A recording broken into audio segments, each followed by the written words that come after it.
Chapter 8:14. He was certain that he had not given the order to kill Yang Qindong. The head eunuch beside him, Jining, who was also the supervisor of the embroidered uniform guard, was also negotiating in the Yang manner. It was impossible for her to make a move against Yang Qindong. If that was the case, then this time it was not one of his own people who made a move. Since it was not one of his own people who made a move, what did it have to do with him? He would just let them make a fuss. If they really did kill Yang Qindong, it would not be his fault. He would also be able to get rid of a big problem in his heart. Wasn't that a good thing? Zhu Qiyu was only thinking about who would dare to kill Yang Qindong in the capital and make such a big fuss about it. It was at this time that the supervisor eunuch of the Imperial Horse Directorate, Guan, asked for an audience. As soon as he saw the emperor, he knelt on the ground and shouted that the imperial city was in trouble and that he had come to protect the emperor. Guan's sudden action was seen by Zhu Qiyu and was naturally puzzled. He did not understand why there was trouble out of the blue.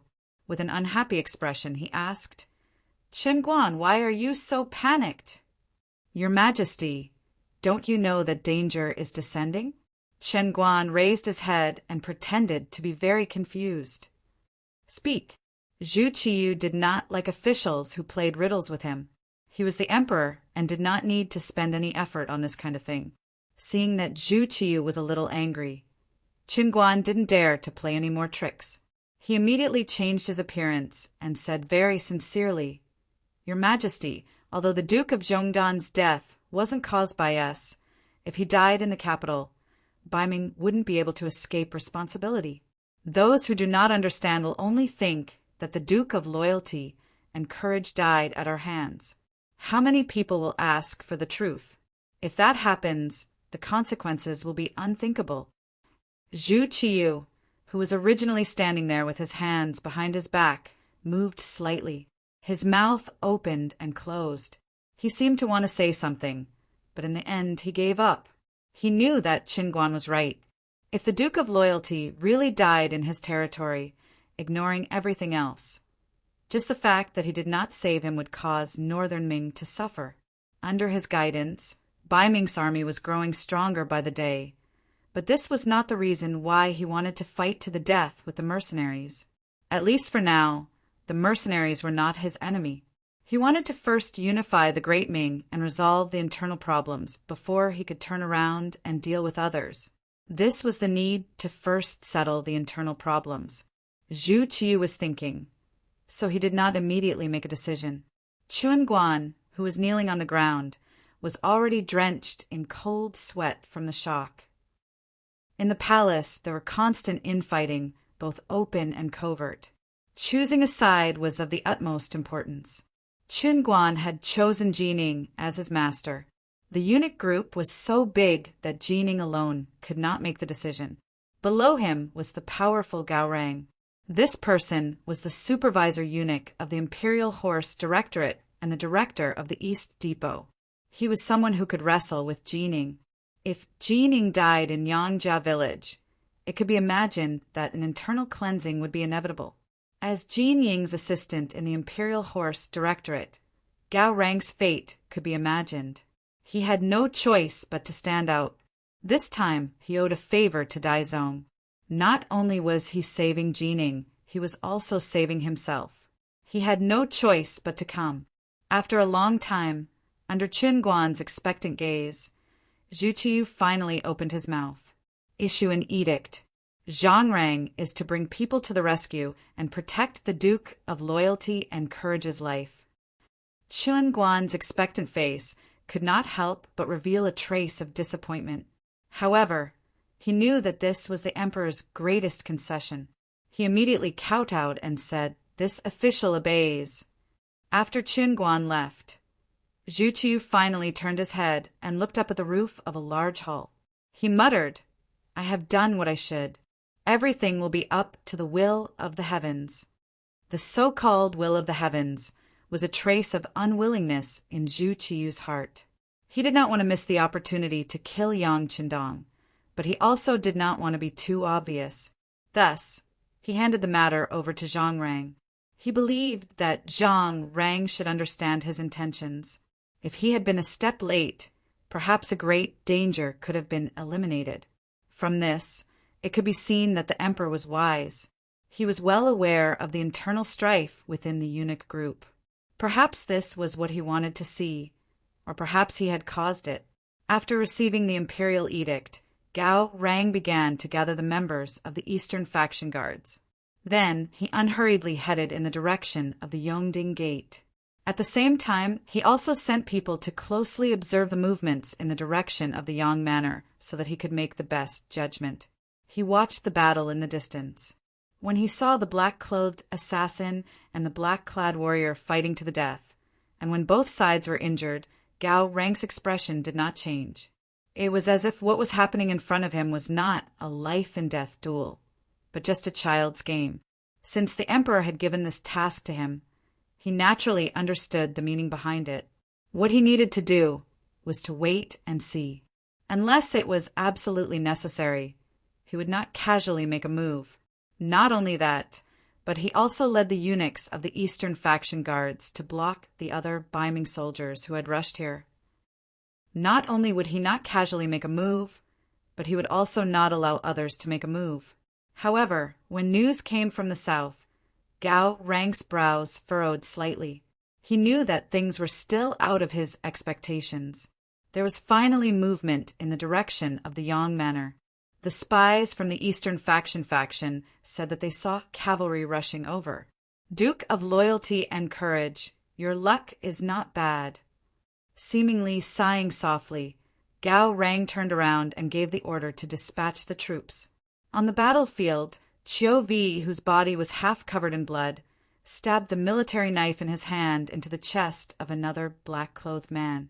In exchange, blood spurted out and dyed his black armor red again. However, he did not seem to have hurt it. He even frowned. His left hand unconsciously reached deep behind his waist, where the signal gun was. He was already considering whether to fire a blue signal flare. A red signal flare meant that there was a crisis, and it was somewhat urgent.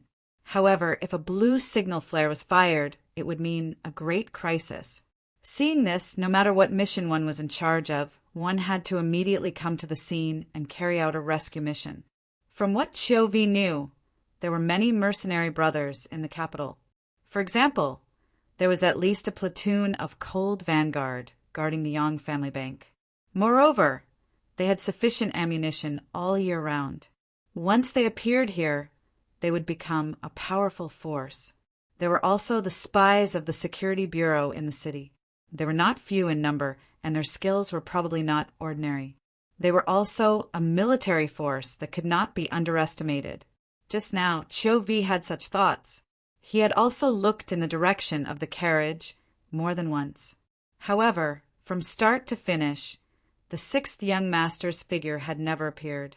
Without orders, he did not dare to approach and ask for instructions. However, it seemed that the situation had reached the most critical moment.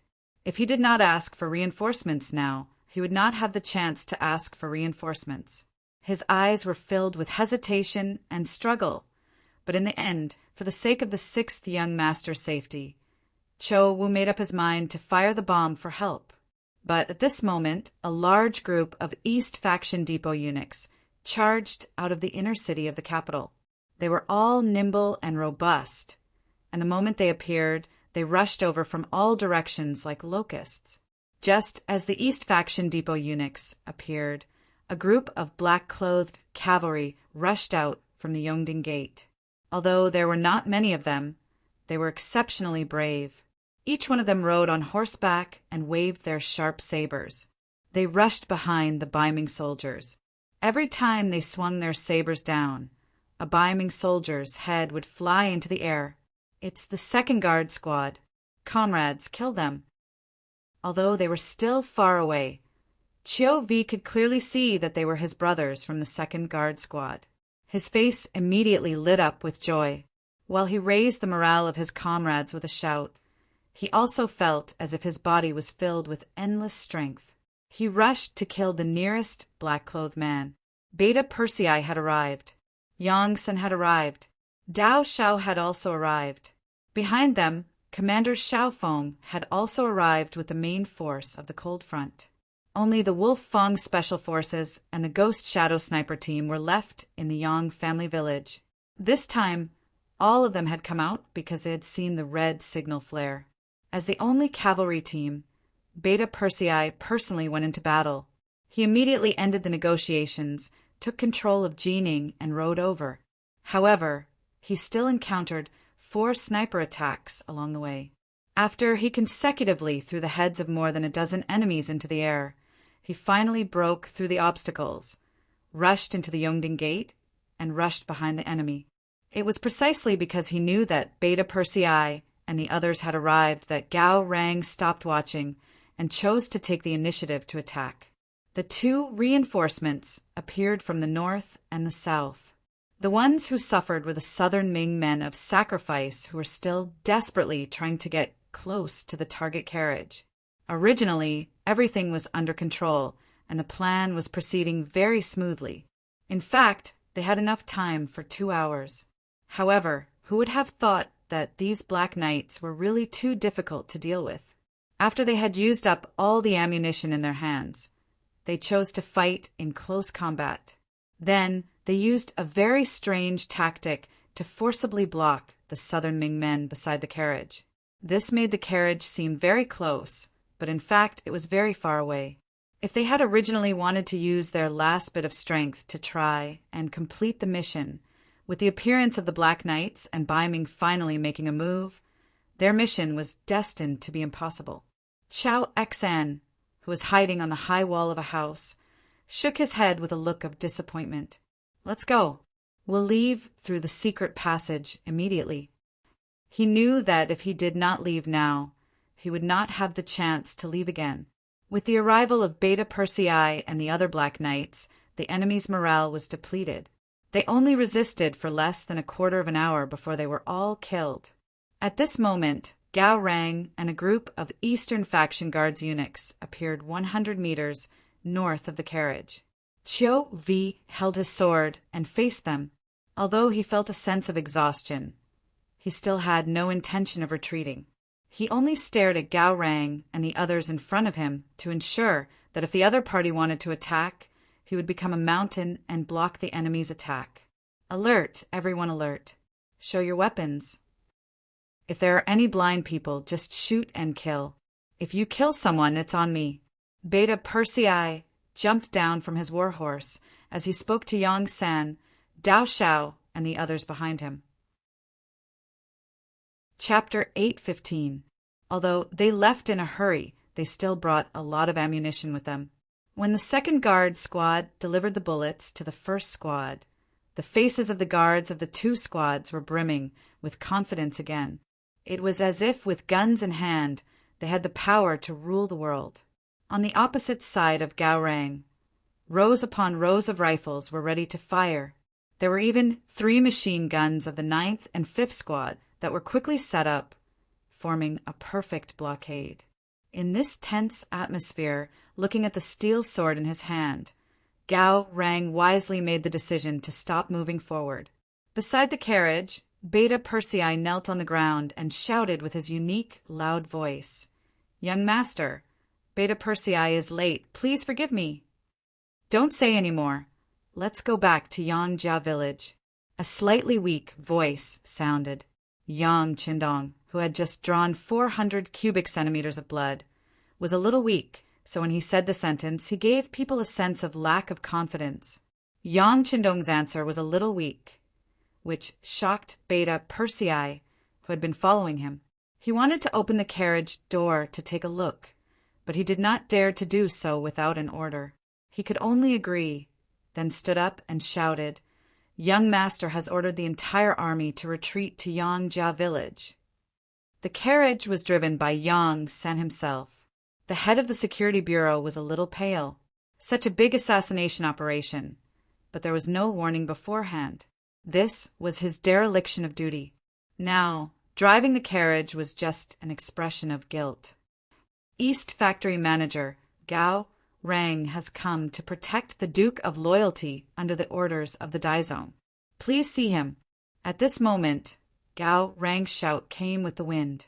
He knew that Yang Qindong would not believe anyone at this time, but he still had to shout out his attitude. Otherwise, Bai Ming would not be able to get away from this assassination. No one answered Gao Rang's words. Only the cold wind continued to blow, and the enemy's corpses were scattered all over the ground. In this battle, 9 members of the 1st Guard Squad died and 18 were injured. The corpses of their dead comrades were naturally carried away, leaving behind the corpses of the Southern Ming men of sacrifice. Although they were still far away, the smell of blood could still be smelled. It was as if to say how crazy and cruel the battle just now was. "Yang San, steady yourself." As soon as the carriage exited the Yongding Gate, Yang Qindong, who was driving the carriage, heard Yang Qindong's voice. He had no choice but to slow down. Fortunately, they were already out of the capital, and Xiao Feng and his cold-edged soldiers could be seen on the sides of the road. The danger had passed, and they were finally safe. After about an hour of steady travel, the luxurious carriage finally entered the Yang clan manor. At the entrance of the manor, 2nd Madame Chiao Yin, 4th Madame Lady Xiang, 7th Sister Yang Duo, and everyone from the Yang Family Academy had already come out to welcome them. They only saw the red signal flare rise into the sky, but they didn't know what exactly happened. "The carriage is here." From afar, many people heaved a sigh of relief when they saw the iconic carriage appear under the protection of the Black Knights. Since the carriage was fine, the 6th young master was probably fine as well. But there were also some sharp-eyed people who saw the 9 corpses on the horses, and their expressions turned grave. Who were these Black Knights? They were definitely the strongest force of the mercenaries, or else they wouldn't have been assigned to the 6th young master's side. But even they had lost so many people, so one could easily imagine how intense the battle had been. Yang San drove the carriage to a stop in front of the 2 madams, but before the 2 madams could say anything, Yang Qindong's voice came from within the carriage. "Go to the Academy's infirmary." "Oh," Yang San agreed and smiled apologetically at the 2 madams. Then the carriage drove away. Unlike before, it wasn't just the Black Knights following them, but also a few other women. The carriage finally stopped in front of the Academy's infirmary. Yang San took the initiative to open the carriage door, revealing a very pale Yang Qindong. Yang San's eyes were filled with tears when he saw the wise and mighty 6th young master become like this, and even his green robe was already in tatters. "Young master, it's our fault. We didn't foresee this in advance. Well, this matter has nothing to do with you." Yang Qindong reached out and patted Yang San on the shoulder, then jumped off the carriage and said to Beta Persei, "You too carry Yang Si down, and remember to be careful. By the way, where is Yuan Heping?" After Yang Qindong shouted, a man in his 30s among the academy students immediately responded, "Dean Heping is here. Come here." Seeing Yuan Heping, a smile finally appeared on Yang Qindong's face. This person came from a medical family. Although he was young, he was already quite famous in the middle-aged field. Later, he came to the Yang Qindong Academy and was chosen by the 2nd Dean Wang Si. He stayed there to learn Western medicine and made rapid progress. He was the person with the best medical results among Yang Qindong's forces. "Heping, you also get on the carriage. Yang Si is receiving an infusion. You hold the bottle and be careful." Yang Qindong called Yuan Heping over, patted him on the shoulder, and then walked in the direction of the 2 madams. With Yuan Heping's help, Yang Si was lifted out of the carriage. His body was covered in blood, and as soon as his pale and colorless face appeared, it caused a series of gasps. In the crowd, 4th Madam's personal maid, Xiao Wei, exclaimed and was about to run forward, but she was stopped by Yang Qindong, who was already prepared. "Don't be so agitated. Your husband can be saved, but if you go up and cause trouble, then it's not certain." Xiao Wei was Yang Si's wife. Her marriage was personally arranged by Yang Qindong. As a wife, how could she not be moved by her husband's current state. Right now, she just wanted to lie on Yang Xi's body and cry. However, since these words were said by the sixth young master, Xiao Wei naturally didn't dare to disobey. She could only retreat to the side with tears in her eyes. Yang Qindong signaled to fourth madam with his eyes, asking her to take care of Xiao Wei. Then he looked at Xiao Yin and seventh sister Yang Duo and said, "Do you have clean clothes? I'm too dirty right now. I don't even have a shape. Let's go." Xiao Yin and Yang Duo took a step forward at the same time. One in each hand, pulled Yang Qindong into the inner courtyard of the Yang Manor. Along the way, there was a burst of crying. Fortunately, they learned that Yang Qindong wasn't seriously injured. Only then did they relax a lot. "Young master, can Yang Xi be saved?" Xiao Yin's worry shifted to the heavily injured Yang Xi. When Yang Qindong wasn't here, this person had always stayed in the manor to protect them. After interacting with him for a long time, they naturally had feelings for each other. Just like how Huyen called Yang Qindong Dong Shuai in private, Xiao Yin was also used to calling him young master in private. Yang Qindong corrected her a few times, but found that it was useless. Hearing Xiao Yin's question, he nodded confidently. He can definitely be saved. After washing up, Yang Qindong went from the inner courtyard to the academy's infirmary. Although it was called an infirmary, it was actually a small hospital. It covered an area of several thousand square meters and had more than 10 beds. There was also a special room for receiving patients. When Yang Qindong appeared, he was quickly surrounded by people. The most excited of them all was Yuan Heping. "Dean, Brother Yang Xi is receiving an infusion. Is it the blood you usually talk about in class?" "That's right. It's blood." Yang Qindong nodded. He looked at Yuan Heping and asked, "Have you checked if there are any life-threatening injuries on his body?" "I've checked. There aren't any life-threatening injuries. Some wounds have already stopped bleeding after applying medicine. They're in good condition. Next, he just needs to replenish enough blood. There shouldn't be any major problems," Yuan Heping said confidently. He had never thought about infusions, especially blood transfusions, to save people. He admitted that he wasn't as good as the dean in these matters. However, when it came to treating people with Chinese medicine, he was confident that there weren't many people who were better than him. Yang Qindong was still very confident in Yuan Heping's Chinese medicine skills. He immediately nodded. "Okay, as long as there are no other life-threatening injuries. Then I'll teach you how to test blood types from now on. Remember, only people with the same blood type can transfuse with each other and not be rejected. You must remember this point clearly. Go and gather the other students who are interested in learning medicine." While asking Yuan Heping to gather the people, Yang Qindong waved his hand. His servant, Yang Lu, came to Yang Qindong with a ritual instrument. This was the blood test instrument, a big warehouse item. This time, Yang Qindong wanted to take the opportunity to teach everyone new knowledge. What happened today also reminded Yang Qindong that it was necessary to establish personal health records for the people close to him and the higher-ups in the military. For example, the history of genetic diseases, some things that required taboos, and blood types all needed to be recorded. Otherwise, if there was a problem and he wasn't there, wouldn't there be a real problem? With the blood test, Yang Qindong started to operate it in front of Yuan Heping and the other students. After a few times, he saw that Yuan Heping was doing it himself and there was nothing wrong with the blood test. So he handed the job over. "Yang Xi has type B blood. Let's see who has type B blood. If you are healthy and are willing to donate blood, please prepare more. If it's not enough, use the all-purpose O. Do you understand? Also, when a person's body has been in it for a long time, there will always be some blood in it. The quality of this blood is not good. Some blood should be discharged within a certain period of time. It doesn't matter if it's not more than 200 milliliters at a time. On the contrary, it will be beneficial to the human body's metabolism.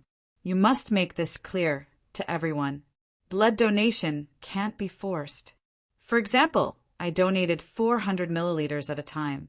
I can't force it. Yang Qindong had to make these things clear.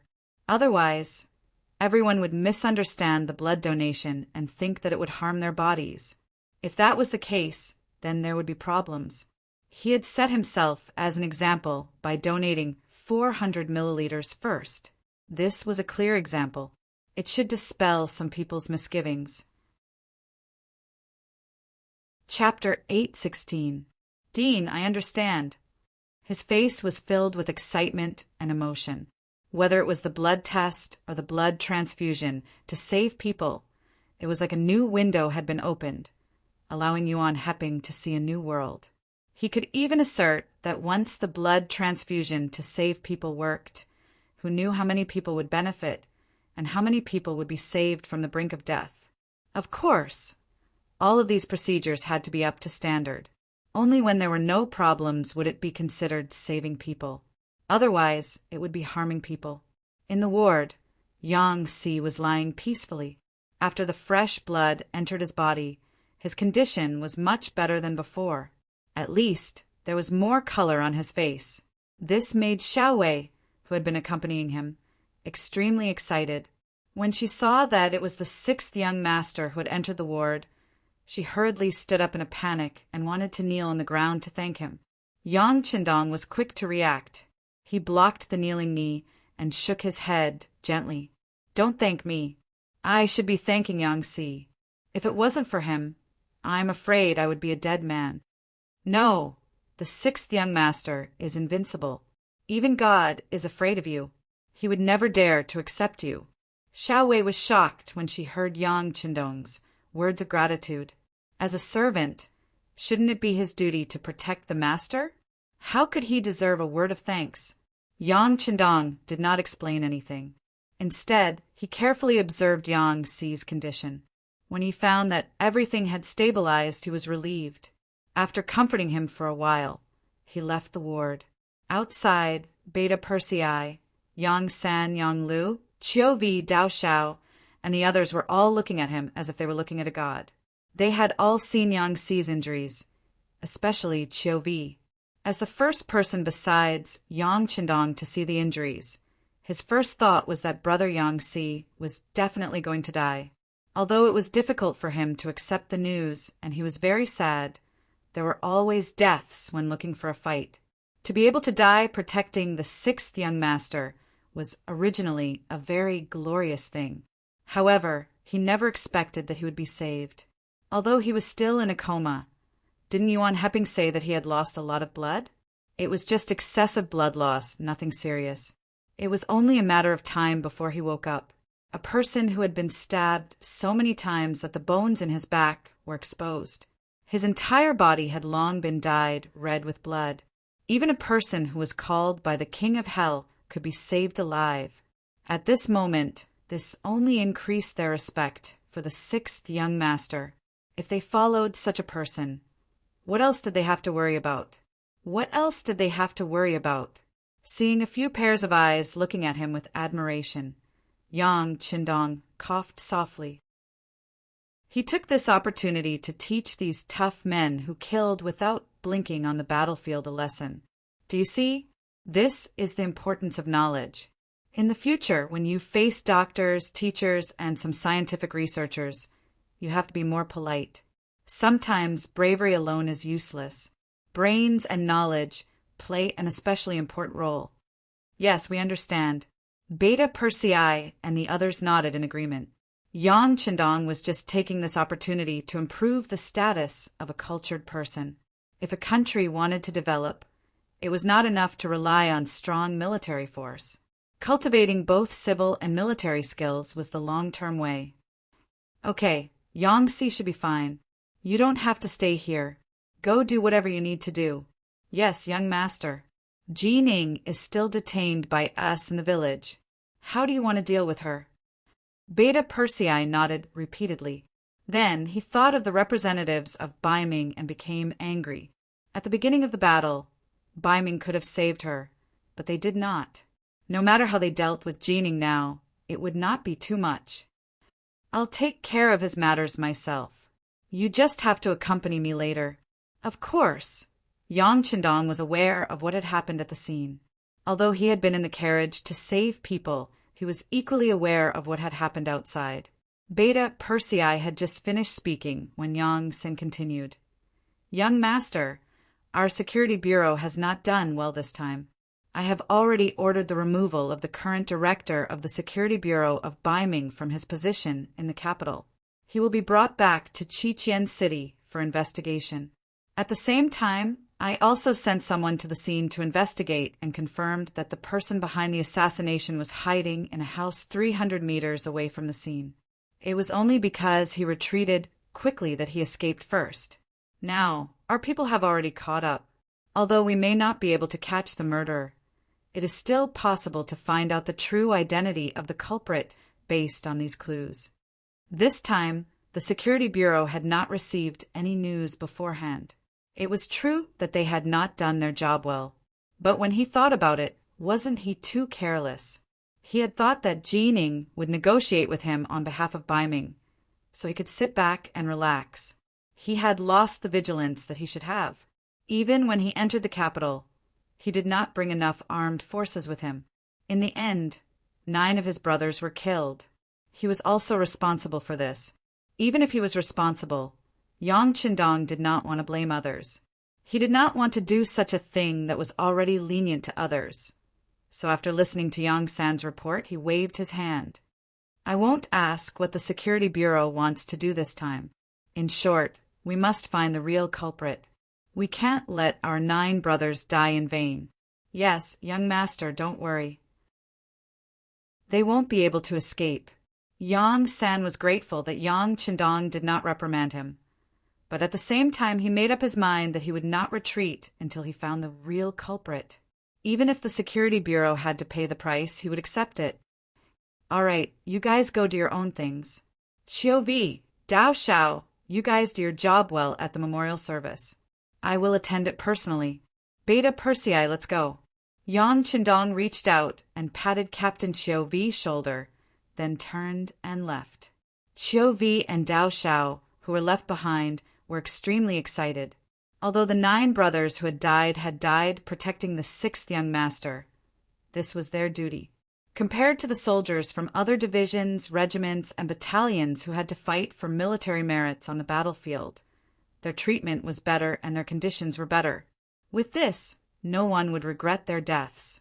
Instead, it was a kind of glory. Didn't the 6th young master say that he would attend the memorial service personally? This was giving face to his brothers.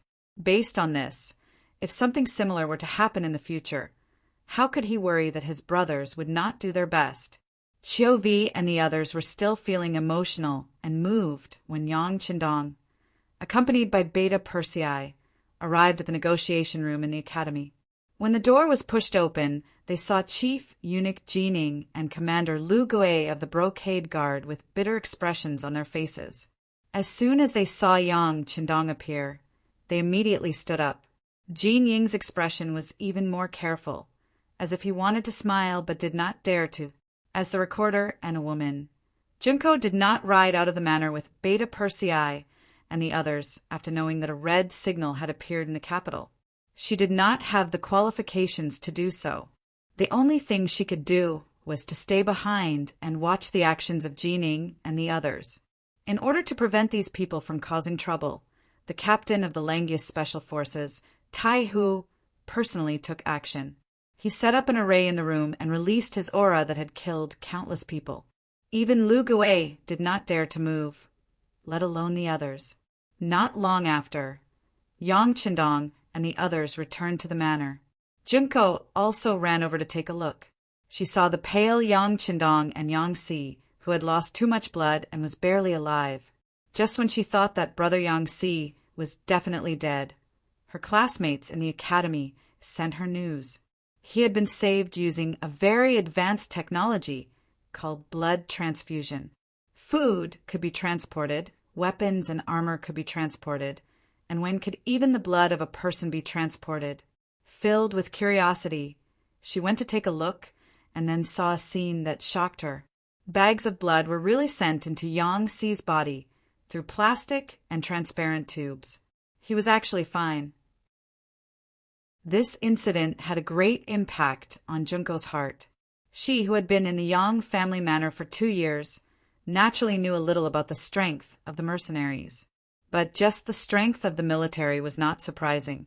Which dynasty didn't have the strongest army in the world in their hands?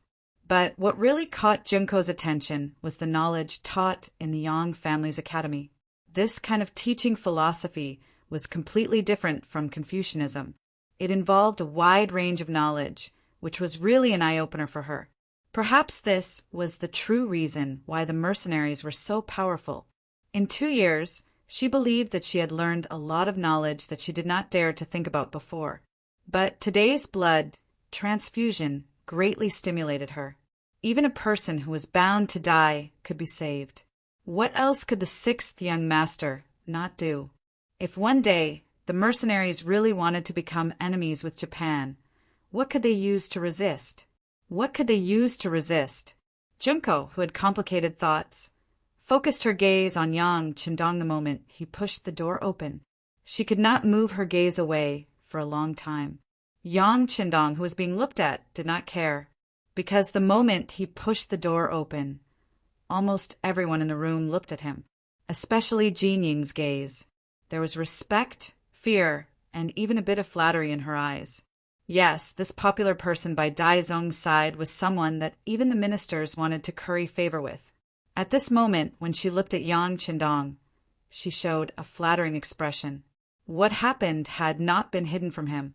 On the contrary, someone had specially reported it to him. It was because of this that Jin Ying very keenly discovered the problem. In this operation, although Bai Ming was not the main culprit, they could not shirk their responsibility.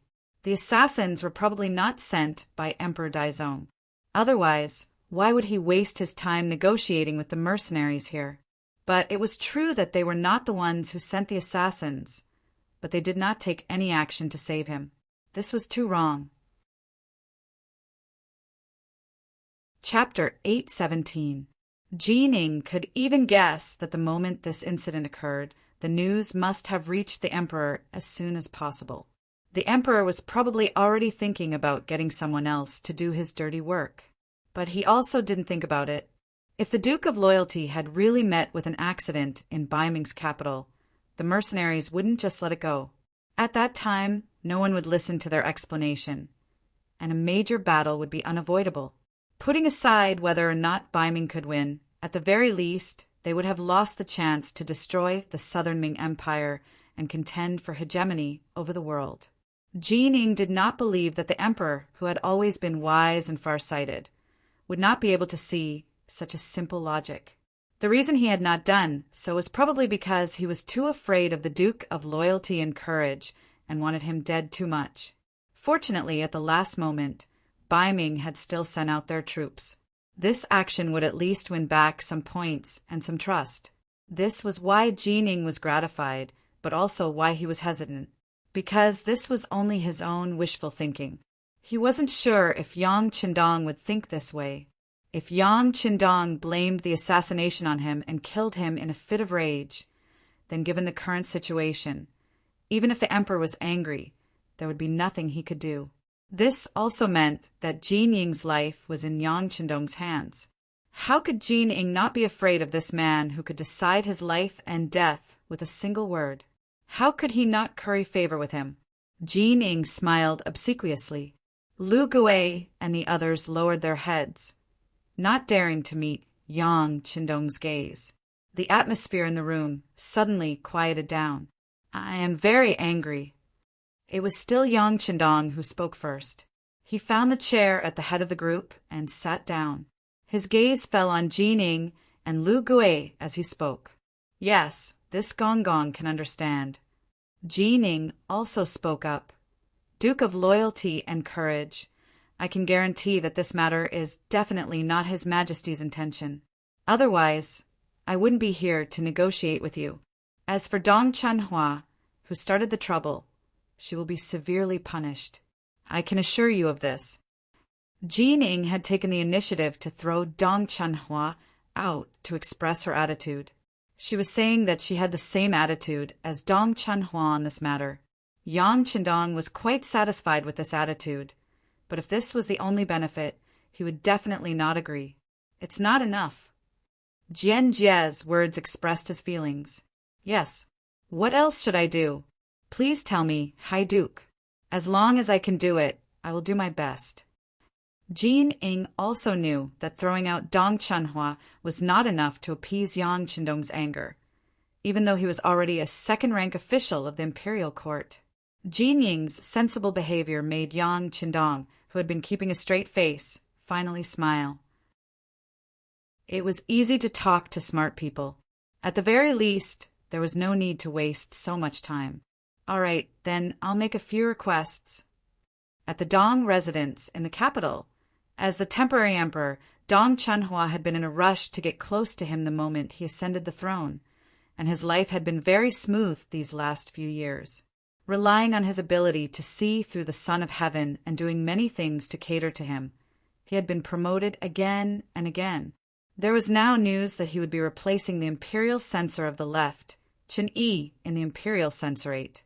Although they were both second-rank officials of the imperial court, there were still some differences between the left and the right. One's words carried enormous weight, while the other had to look at the other's eyes. When he had been promoted from left deputy imperial censor to right imperial censor, Dong Chunhua had been extremely satisfied. But it didn't take long for him to have more pursuits, causing him to completely forget his duties. Everything he did was completely behind the acting emperor. Sometimes he even had to play the role of the acting emperor. Now his efforts were about to be repaid. Finally, his dreams were about to come true. How could he not be happy at this moment? Extreme joy begets sorrow. This was Dong Chunhua. Originally, he thought that he would be on the same level as the other ministers, but he never thought that such a thing would happen today. Being humiliated by Yang Qindong wasn't a big deal. After all, he was someone who could even force a minister to death. But the wrong thing was that the loyal duke shouldn't have been assassinated after this and almost lost his life. Even if Yang Qindong was dead, Dong Chunhua wouldn't be as scared as he was now. After all, what could a dead person do to him? Besides, once such a thing happened, the temporary emperor would definitely put someone like him in an important position and promote him in order to better stabilize the court. The problem was that the person didn't die. Looking at the cause of the matter, it was because he was poisoned by the food he ate that caused the other party to walk out of the Yang family manor, resulting in the assassination this time. Thinking about it from the beginning to the end, it seemed that he was the root of the disaster. Patting his conscience, Dong Chunhua really didn't know that there would be an assassination. Everything was really a coincidence. But now, would anyone believe what he was saying? After knowing that Yang Qindong was surrounded and killed, Dong Chunhua was completely frightened. Following that, he kept praying in his heart, hoping that the assassins would succeed. When the housekeeper who was sent to inquire about the news came back and said that the loyal duke seemed to be injured, but it wasn't a big problem, he plopped back on the chair. He knew that this time he was really finished. Yang Qindong didn't die, and his appearance was too coincidental. There was no way to explain this matter, and presumably, no one would be willing to listen to his explanation. Even the temporary emperor wouldn't see him. Otherwise, wouldn't it mean that this matter was related to the emperor, knowing that no one could save him? Dong Chunhua leaned on the chair like a stall. When the sky was already dark, suddenly, there was a huge commotion outside the residence. A group of embroidered uniformed guards rushed into the residence, like wolves and tigers. The person in the lead was the commander of the embroidered uniformed guards, Lu Guwei. Last time, a group of embroidered uniformed guards also rushed into the Hu residence, but the leader was only a Baihu called Tong Lai. Now that Lu Guwei had appeared, it was obvious that there was no turning back. Lu Guwei flashed the driver's license in his hand. Then he looked at the flustered Dong Chunhua and said, "Master Dong, you are suspected of being involved in the murder of an important official. You are suspected of colluding with a foreign country. Now, please come with us." Since the charges had been laid out, Dong Chunhua naturally wouldn't admit it. He hurriedly shook his head and said, "No, it must be a misunderstanding." Everything is a misunderstanding. I want to see the emperor. I want to see the emperor. Dong Chunhua was still making a final struggle, but Lu Gui wouldn't give him such a chance. His eyes were cold as he shook his head. Master Dong, you should save these words for the imperial edict and the cold torture instruments. Come, take him away. Dong Chunhua had been taken away. It could be foreseen that such a big thing had happened, almost taking the lives of Jining and the commander of the brocade guards. In addition, Daizong also had to take an evasive attitude. His future was already set in stone, and he would die without a doubt. At the same time, in the Yang Manor, the 9 members of the First Guard who had died in battle were undergoing a solemn memorial service. Yang Qindong personally attended, his expression solemn. 2 years ago, he had dealt with the Minister of Justice, Yu Shiyue. 2 years later, another second-rank official was also arrested because he had offended the Duke of Loyalty. Once this matter was out, Yang Qindong's reputation was once again expanded. It also caused more people to fear the Duke from the bottom of their hearts. Not long after this incident, the imperial edict eunuch in the palace went to the Hu residence and announced a series of appointments.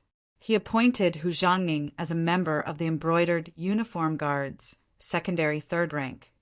Hu Zhangning was originally a guardian 5th rank, the right commander of the 5 cities military department and the general guarding the Yongding Gate. This was the request that Yang Qindong had made to Jining. With this assassination attempt, he had made it clear that he did not trust the Baiming army. Only his own father-in-law could be trusted. In order to repair the relationship between the two sides, Jining expressed his agreement. However, this appointment still had to be reported to the emperor for the final decision. Now that the appointment had been announced, it was a sign that Zhu Qiyu was conceding. Yang Qindong was even more gratified. With these official positions and titles, if anything happened in the capital, the Hu clan would have the power to protect itself. There was no need to worry too much. In the imperial palace, Jining was still kneeling in the main hall, her head lowered as she faced Zhu Qiyu on the golden dragon throne. She had already listed all of Yang Qindong's new requests. Other than the last one, the Duke of Loyalty's request for the title of king, all of his other requests had been approved. But because this request had not been approved, Jining was forced to remain kneeling on the ground. Rise. Seeing that Jining had been kneeling ever since she had returned, Zhu Qiyu couldn't bear to see her kneeling. Today's incident had nothing to do with Jining, and not only that, she had almost lost her life. Jining gave her thanks and stood up, but she did not leave. She continued to stand with her head lowered. Although she said nothing, her desire for an explanation was obvious. It's impossible to make him king. I'm not as stupid as some people who try to bribe people by making me king of a different surname. Give him a reply. In order to show our sincerity, we can think of other ways to compensate them. Zhu Qiyu's words were resolute and decisive, and there was no room for discussion. There was one more thing that Zhu Qiyu didn't say. For someone like Yang Qindong, even if you gave him the title of king, he wouldn't be able to use it. It would only strengthen his reputation. Therefore, he would never do such a thankless thing. Understanding the emperor's meaning, Jining nodded. Although he was indebted to Yang Qindong for not killing him today, everything he had now was bestowed upon him by the emperor in front of him. Based on this, he was very clear about his position. Very quickly, Jining sent someone to convey the emperor's intentions. He tactfully rejected the request to be conferred the title of king, saying that the time was not right. Then he proposed that in the future, the supply of provisions to the first city could be transported from Tianjin to the capital. From there, they could directly leave Juyong Pass and pass through Xian Manor and Tala City. Northern Ming would not set up any obstacles, and the mercenaries would only need to pay the required amount of money to pass through. Chapter 818. When Yang Qindong saw this news, he was in his study room. Standing beside him was the cautious director of the Security Bureau, Yang San. The previous director was Hu Meng. Later, because he had too many things to do, he completely put down this part-time job. Yang Sandy concentrated his power, and because of this he did a lot of big things. Of course, it was inevitable that there were some mistakes. Don't look at how the words of the Security Bureau carried weight, and everyone was afraid of him.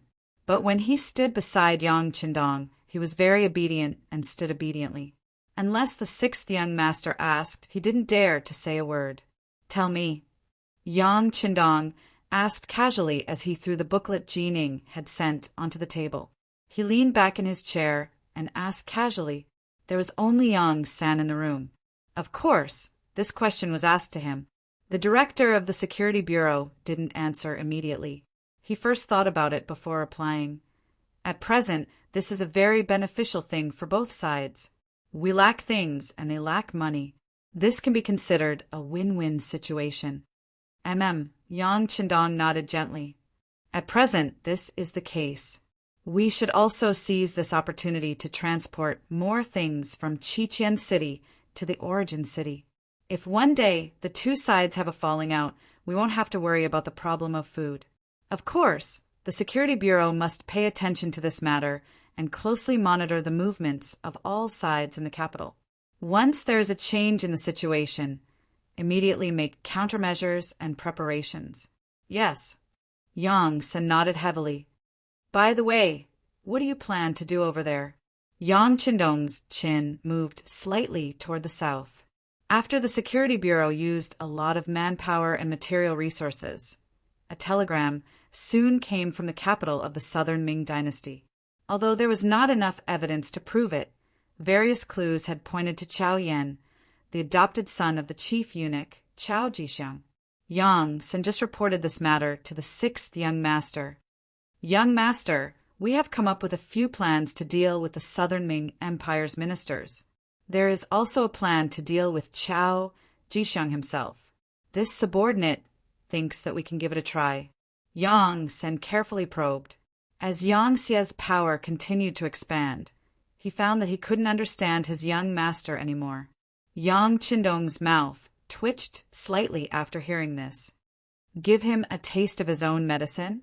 It seems feasible, but the success rate is too low. They will definitely be more careful. If we do this, not only will we not be able to kill them, but the strength of the Security Bureau's elites will also be damaged. It's not appropriate.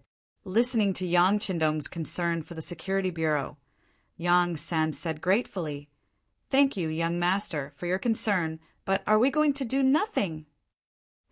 That's not a bad suggestion. Yang Qindong suddenly laughed. Yang San was stunned when he heard this. He just said it casually. But why did the sixth young master take it seriously?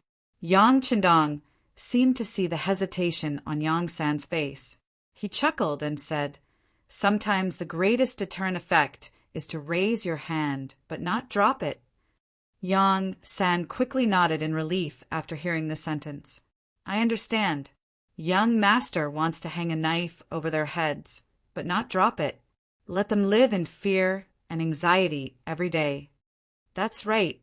Yang Qindong finally laughed. If they really killed a few ministers, the Security Bureau could do it by paying a price. However, if they did that, it would be too easy for them. They might as well do nothing and make the other party suspicious. Even if they had to scare them half to death, it would be better. We don't have to kill people, but we can't do nothing. Otherwise, there will be no end to this. How about this? Send a telegram to my fourth brother and tell him to raise the prices of all the merchants from the southern Ming Empire by 5% as a warning. The smile on Yang Qindong's face faded, replaced by a trace of anger under his calm expression. Killing 9 of his soldiers and seriously injuring Yang Si. This matter couldn't be settled so easily. A 5% increase was enough to give the southern Ming merchants a headache. This way, not only could Crimson City earn more money, but it could also weaken the economic strength of the southern Ming Empire. It could be considered killing 2 birds with 1 stone.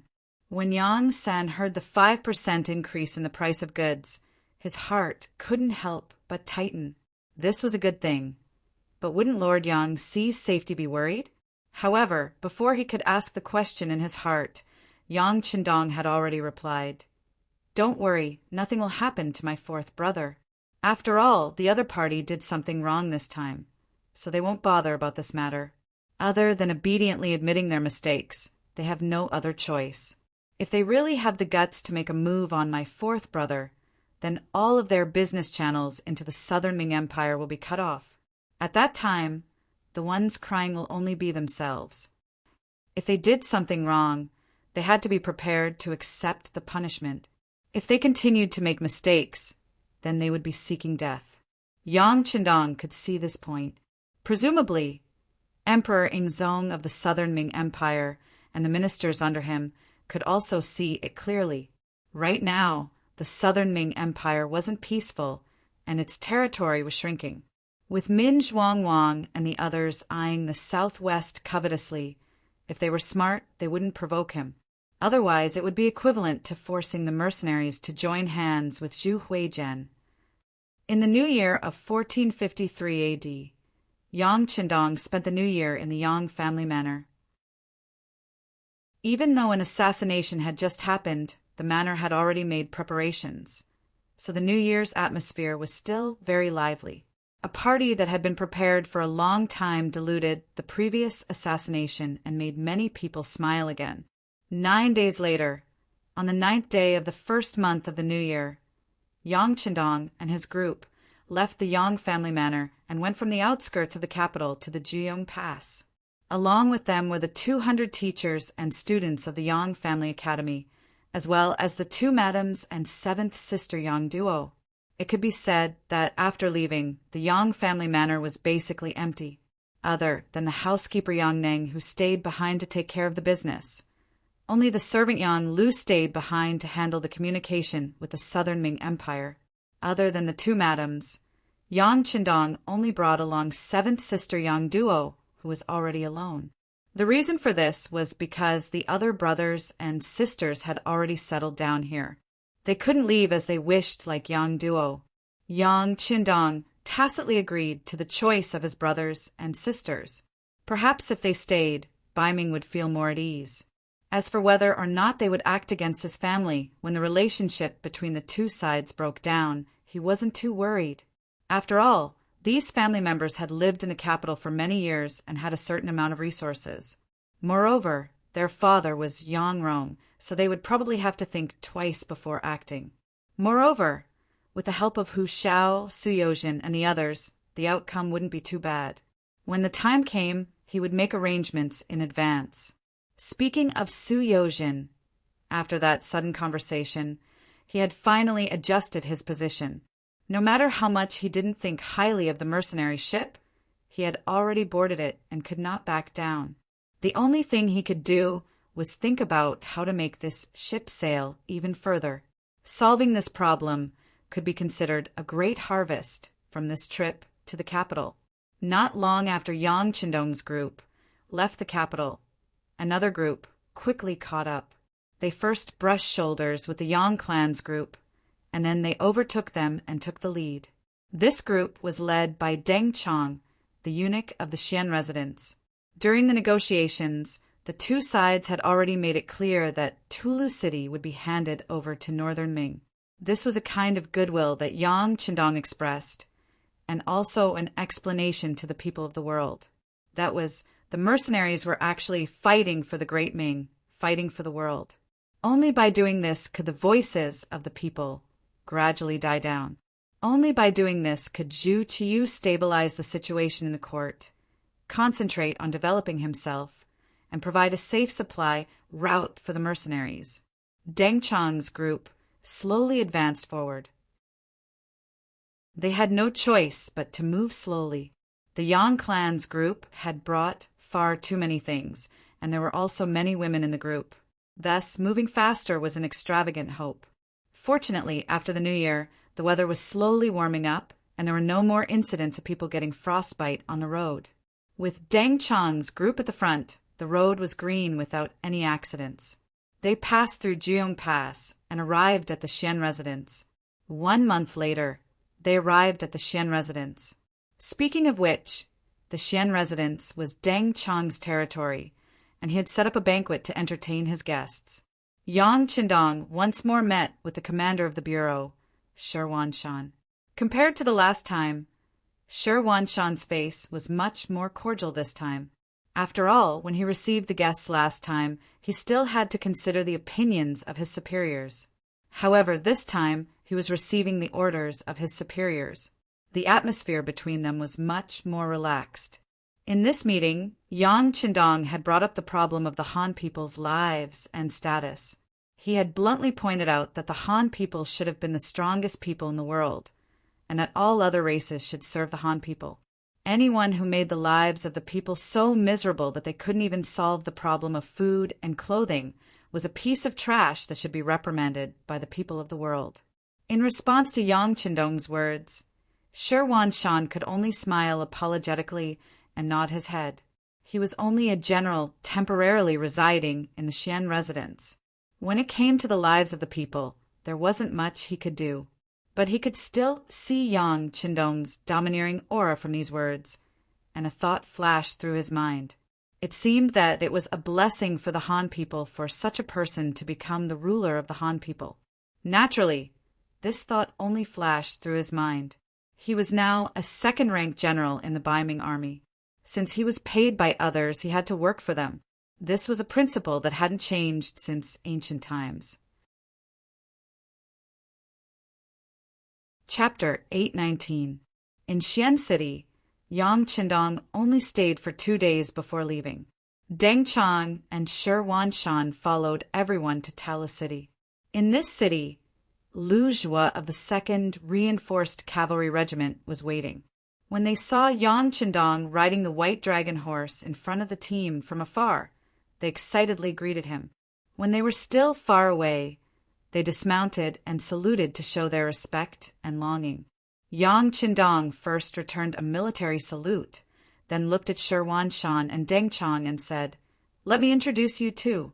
This is Lu Zhua, the commander of the 2nd Reinforced Mercenary Regiment. He is a fierce general." "Greetings, Commander Lu," Deng Chang and Shi Wanshan said with admiration.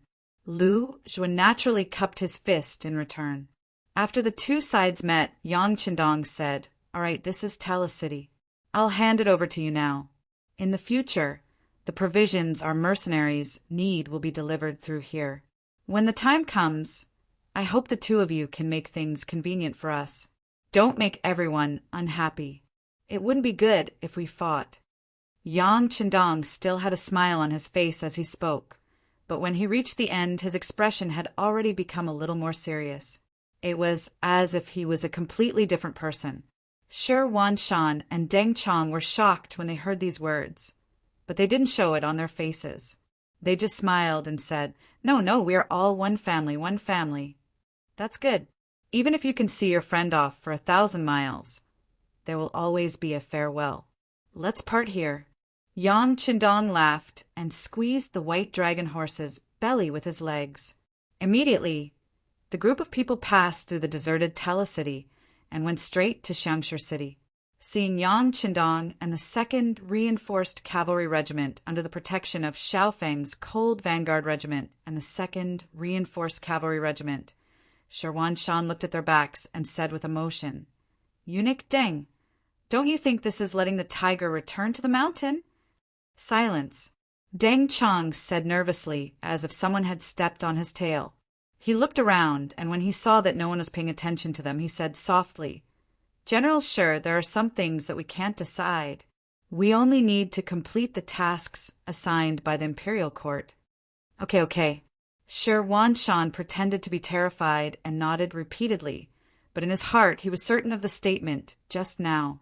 Although he had only met Yang Qindong twice, he had a feeling that Yang Qindong was extraordinary. If he was not restrained, once he became powerful, he would turn into a dragon as soon as he encountered the wind and clouds.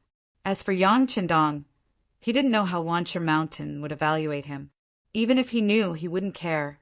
Instead, he was curious that it was Lu Zhua who came to greet him instead of Tiger's Mane.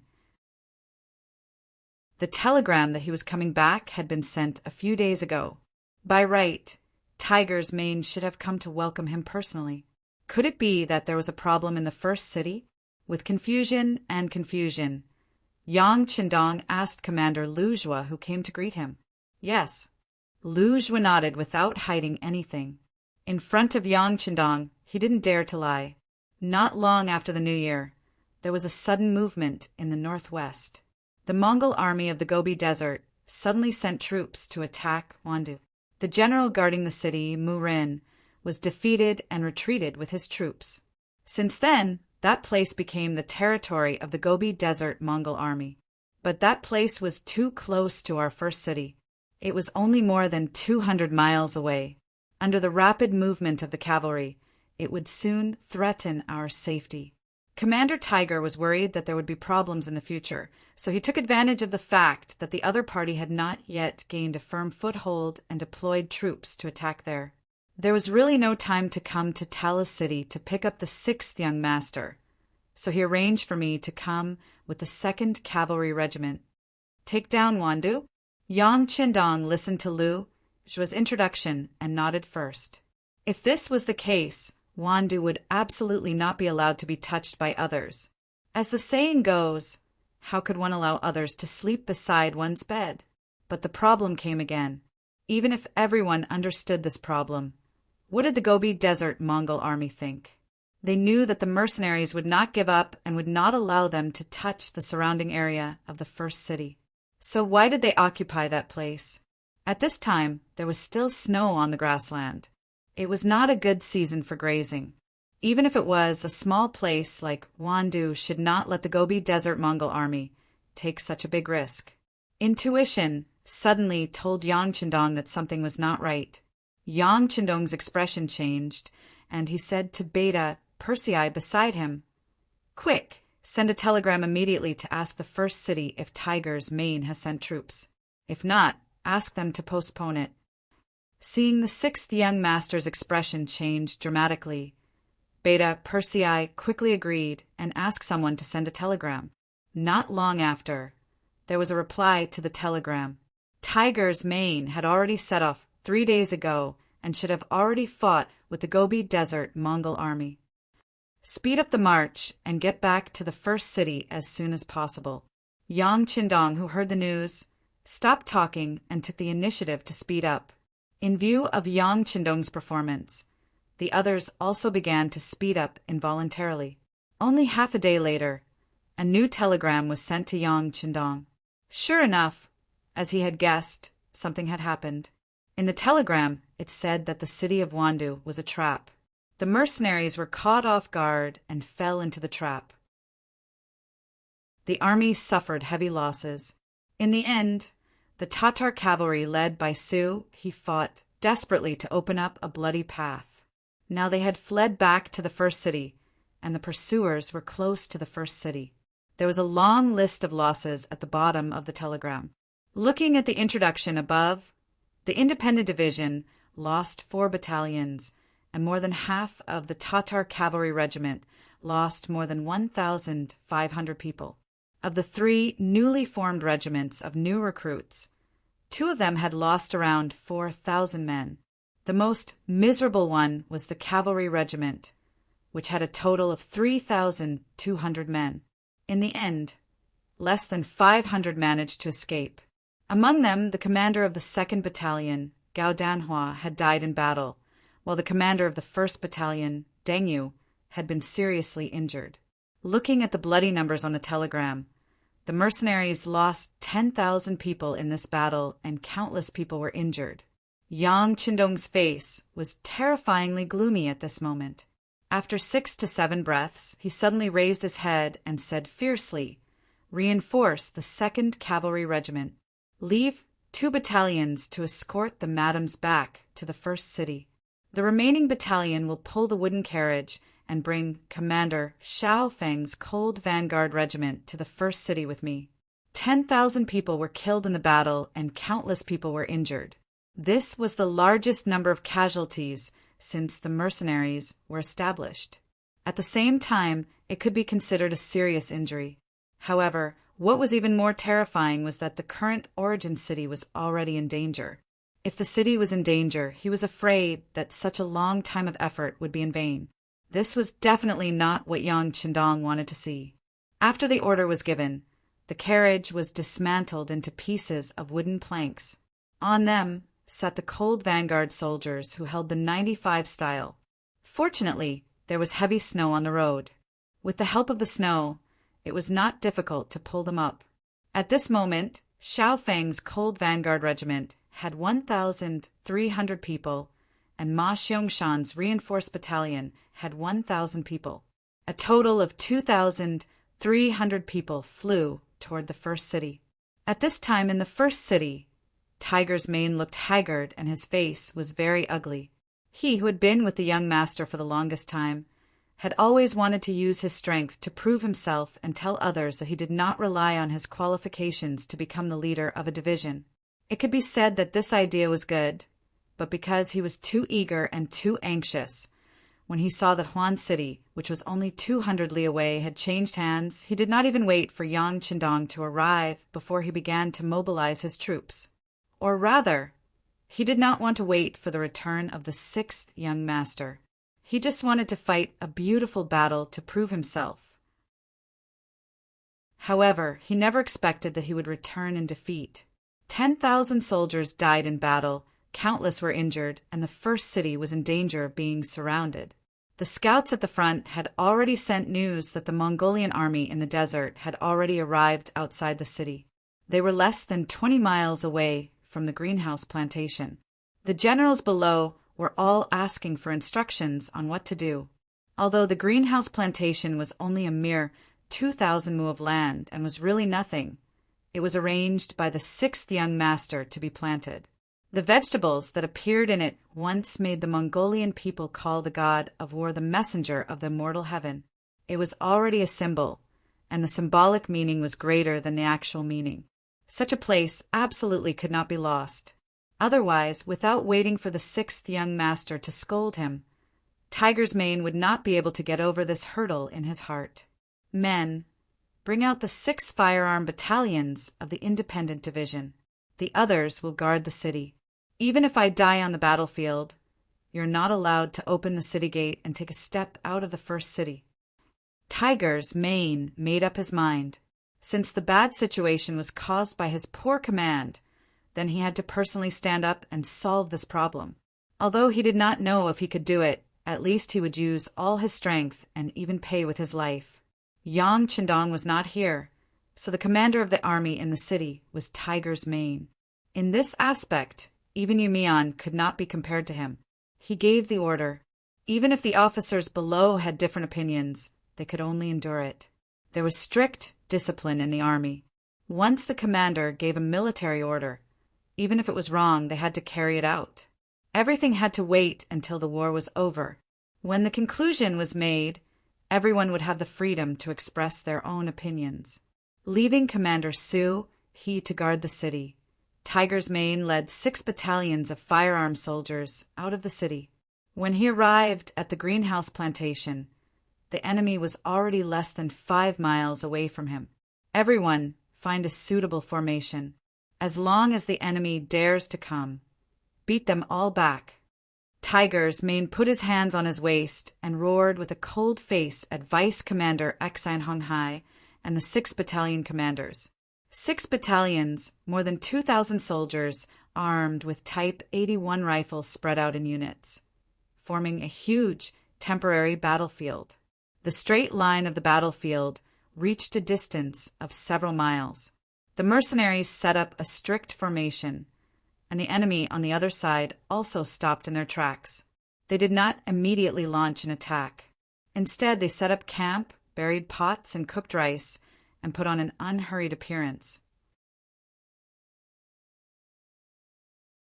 Chapter 820.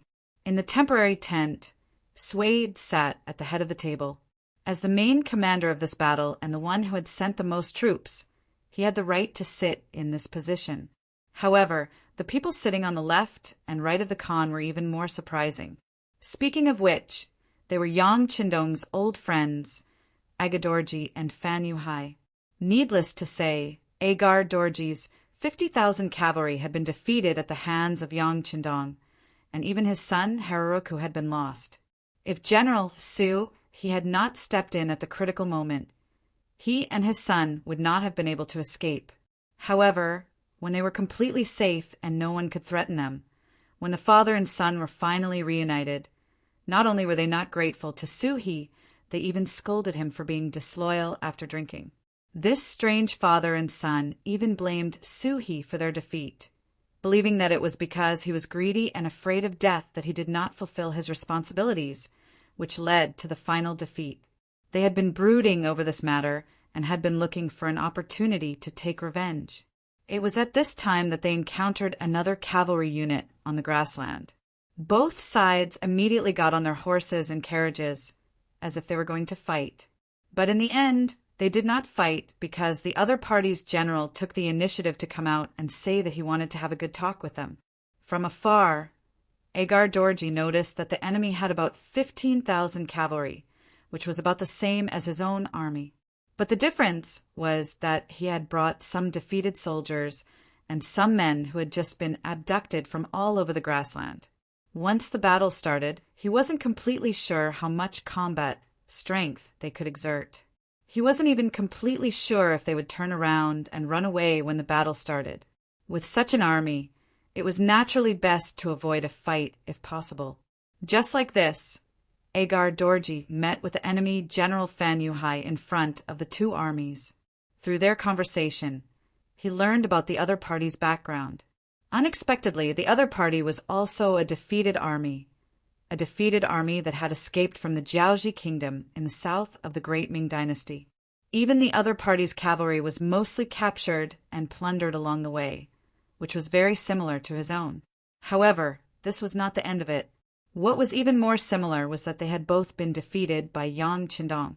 At this time, the two sides had found a common language, and for a time they hit it off and regretted that they had not met earlier. What was even more rare was that this general called Fan Yuhai took the initiative to lower his status, stating that as long as they could defeat Yang Qindong's mercenaries, he was willing to respect Agar Dorji, which made the latter very happy.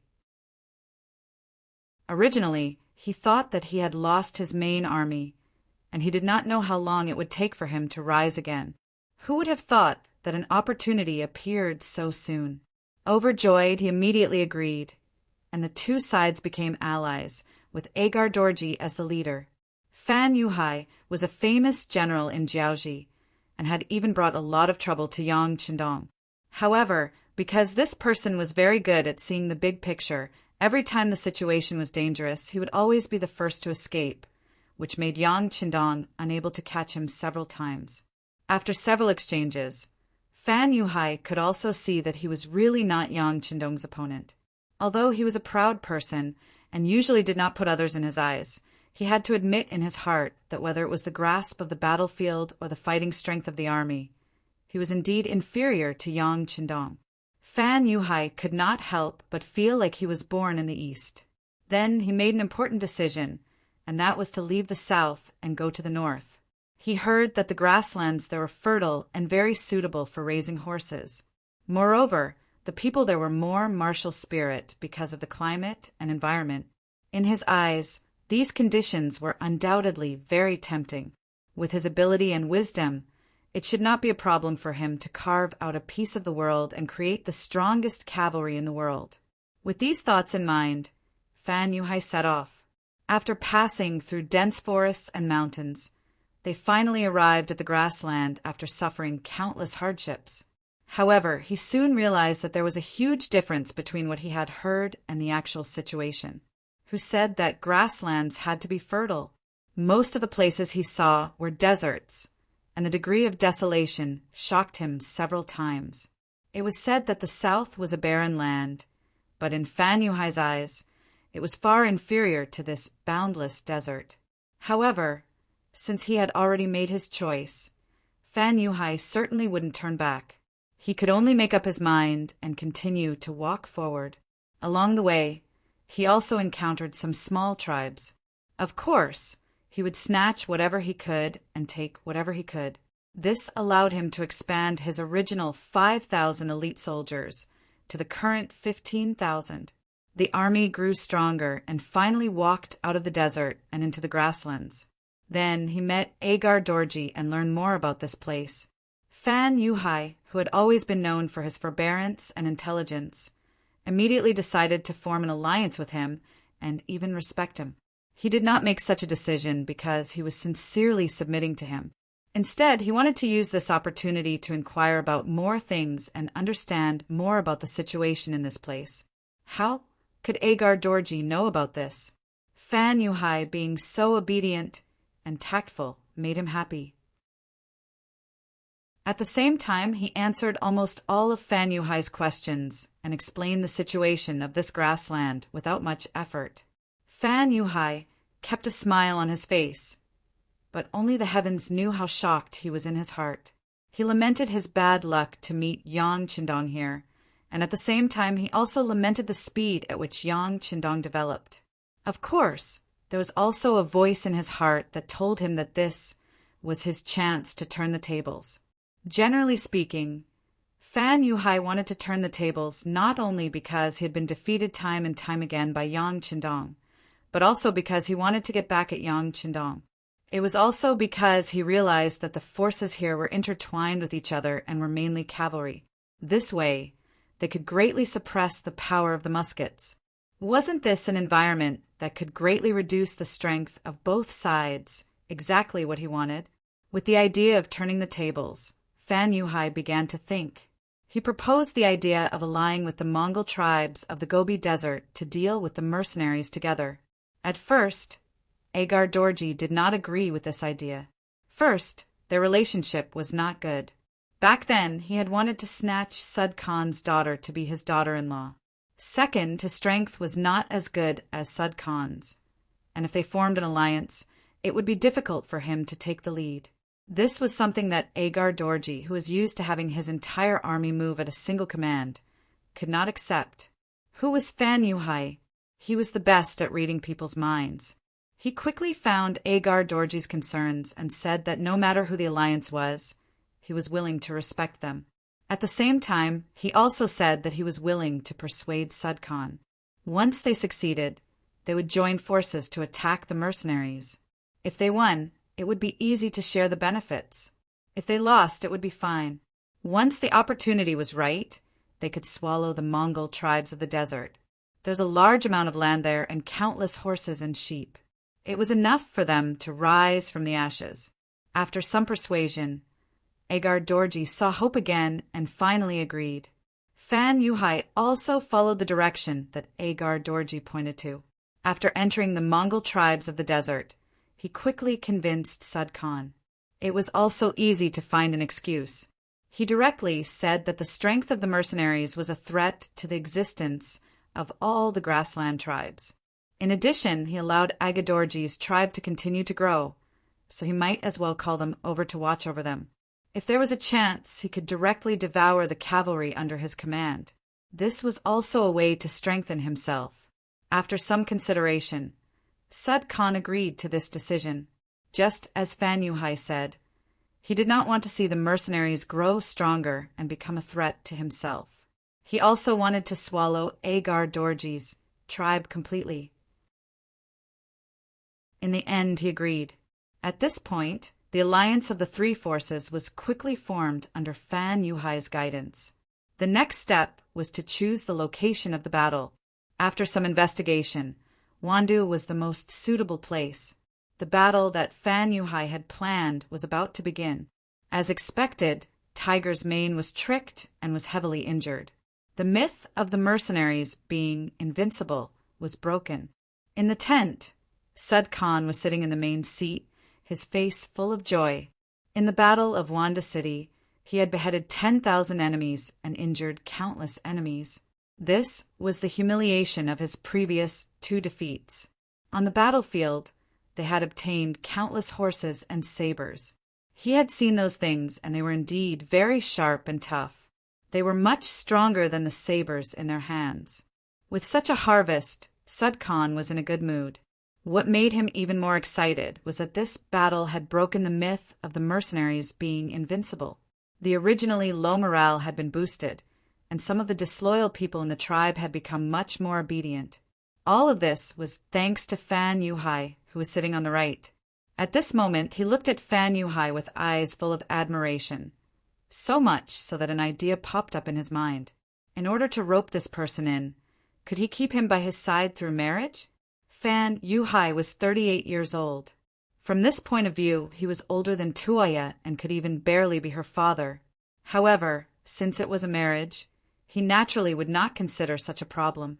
In order to deepen the relationship between the two sides, there were many cases in history of old men over 60 years old marrying teenage girls. As long as he could achieve his goal, this was not a problem. Sud Khan looked at Fan Yuhai fervently, and his voice became much warmer. General Fan, in your opinion, what should we do next? Do you even need to ask? Of course, we'll just fight.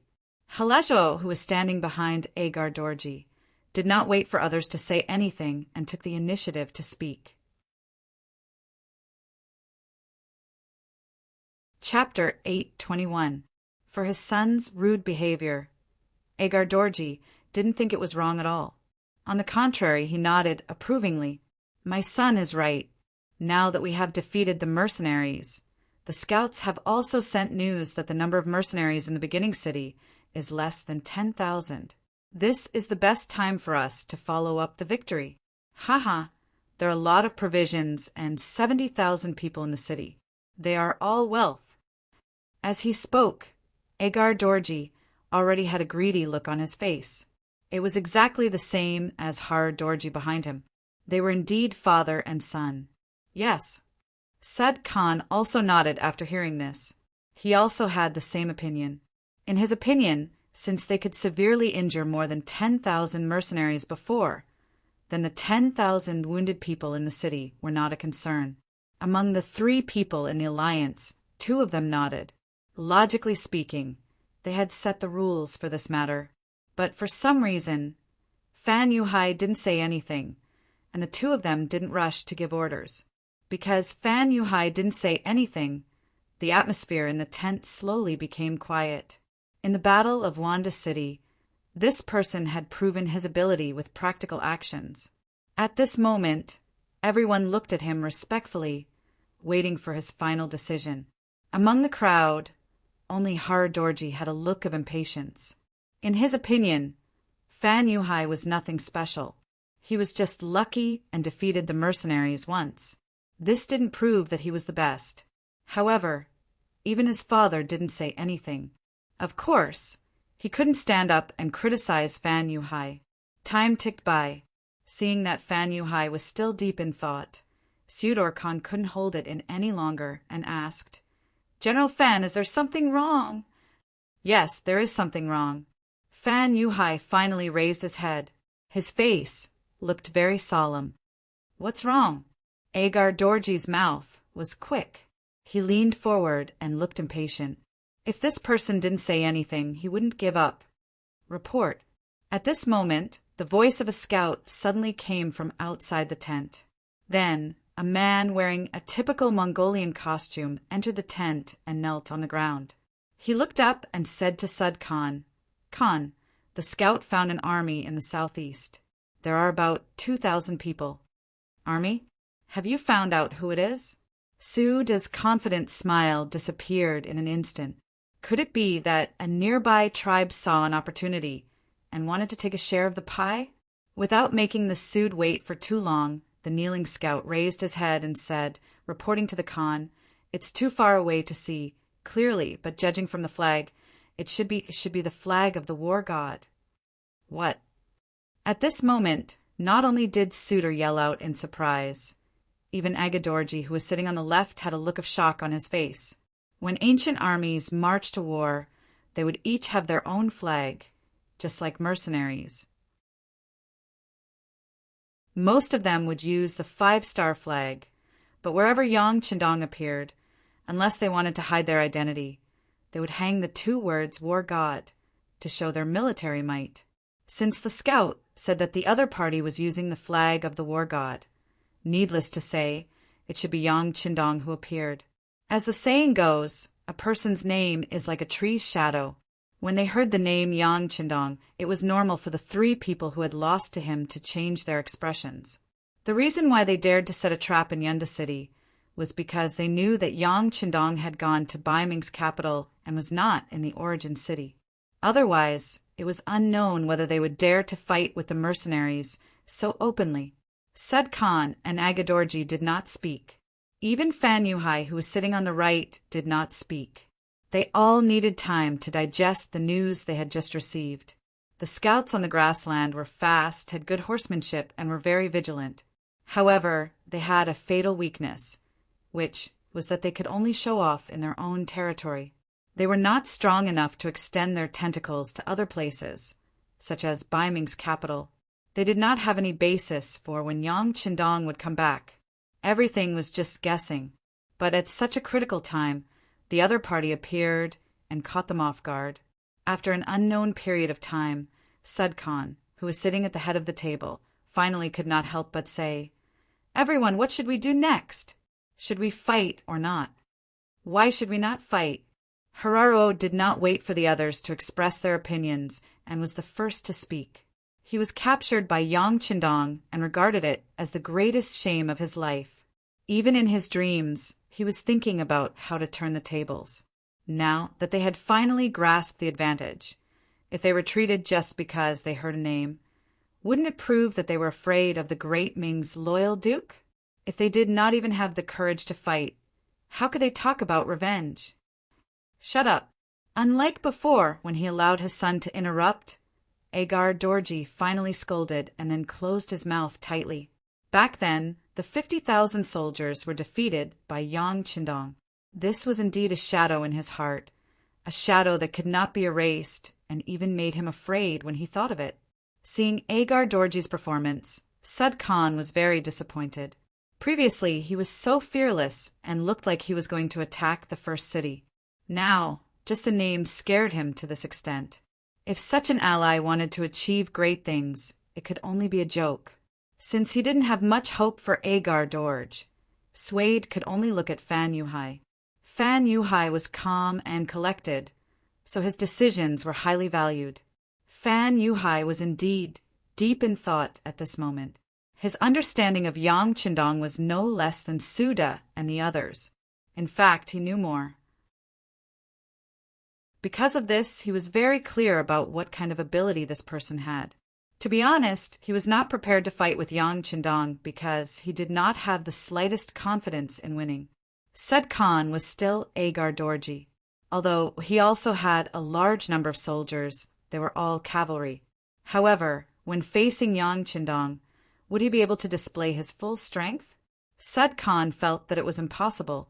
It was not easy for him to have the courage to rush up and not run away. A real man knows when to yield and when to stand tall. Since he knows that he can't win, then he won't fight. In any case, the battle had just begun. If he wanted to fight, there would be many opportunities in the future. Let's retreat. The advantage of cavalry is in charging on the battlefield, not sieging and conquering. This time the other party is prepared, so it will be difficult for us to gain any benefits. Since that's the case, it is better to wait for the other party to attack us. In that case, in a mobile battle, the power of their guns will be reduced to the minimum, which is the most beneficial for us.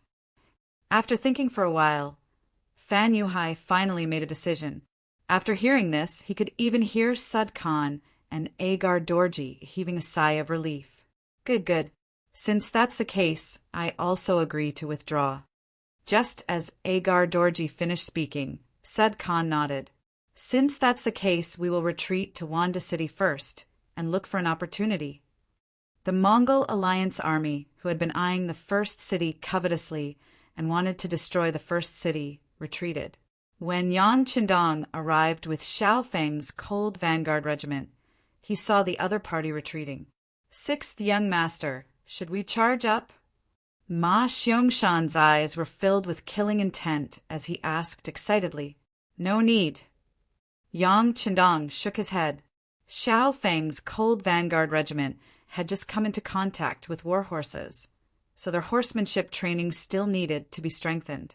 At this time, they gave up the advantage of guns and charged up. Even if they fought, they would not have much chance of winning. Once they forced the other party, they might be bitten back. This was not what he wanted to see. Right now, stabilizing the situation in the first city and restoring the fighting power of the soldiers was the right thing to do. As for the enemy in front of him, he would let them be proud for 2 days. The enemy retreated. Yang Qindong did not intend to chase after them.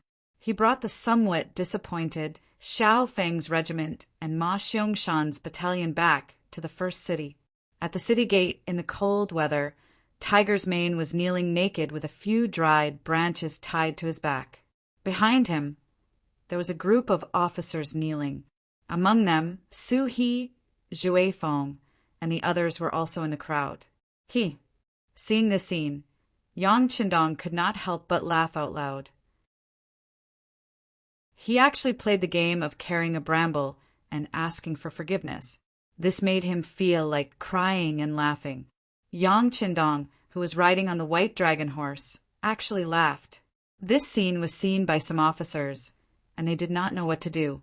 After such a defeat, shouldn't the sixth young master be angry or even very angry? What was the meaning of this smile? No one could see through Yang Qindong's meaning and thoughts. All they could do was to lower their heads even more. They just hoped that the sixth young master would not notice them. After all, losing a battle was not a glorious thing. If they were remembered at this time, wouldn't they be asking for trouble? Everyone knelt on the ground and did not say a word. It was not until Yang Qindong led the army to the city gate that he looked at the kneeling people that he finally opened his mouth and said, "What? Is this how you welcome me?"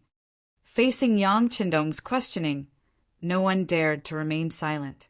Especially Tiger's Mane, who had the highest military position. He was the first to raise his head and said with a pained expression, "Young master, we did something wrong. Please punish me." All right. Victory and defeat are common in war. After all, we didn't lose the city. Everyone get up. Yang Qindong had a smile on his face. There was no trace of anger. This extremely abnormal scene made many of the officers, who were originally worried, feel much more at ease. That's right. This time they had lost the battle, but everyone had put in a lot of effort. They could only blame the enemy for being too cunning.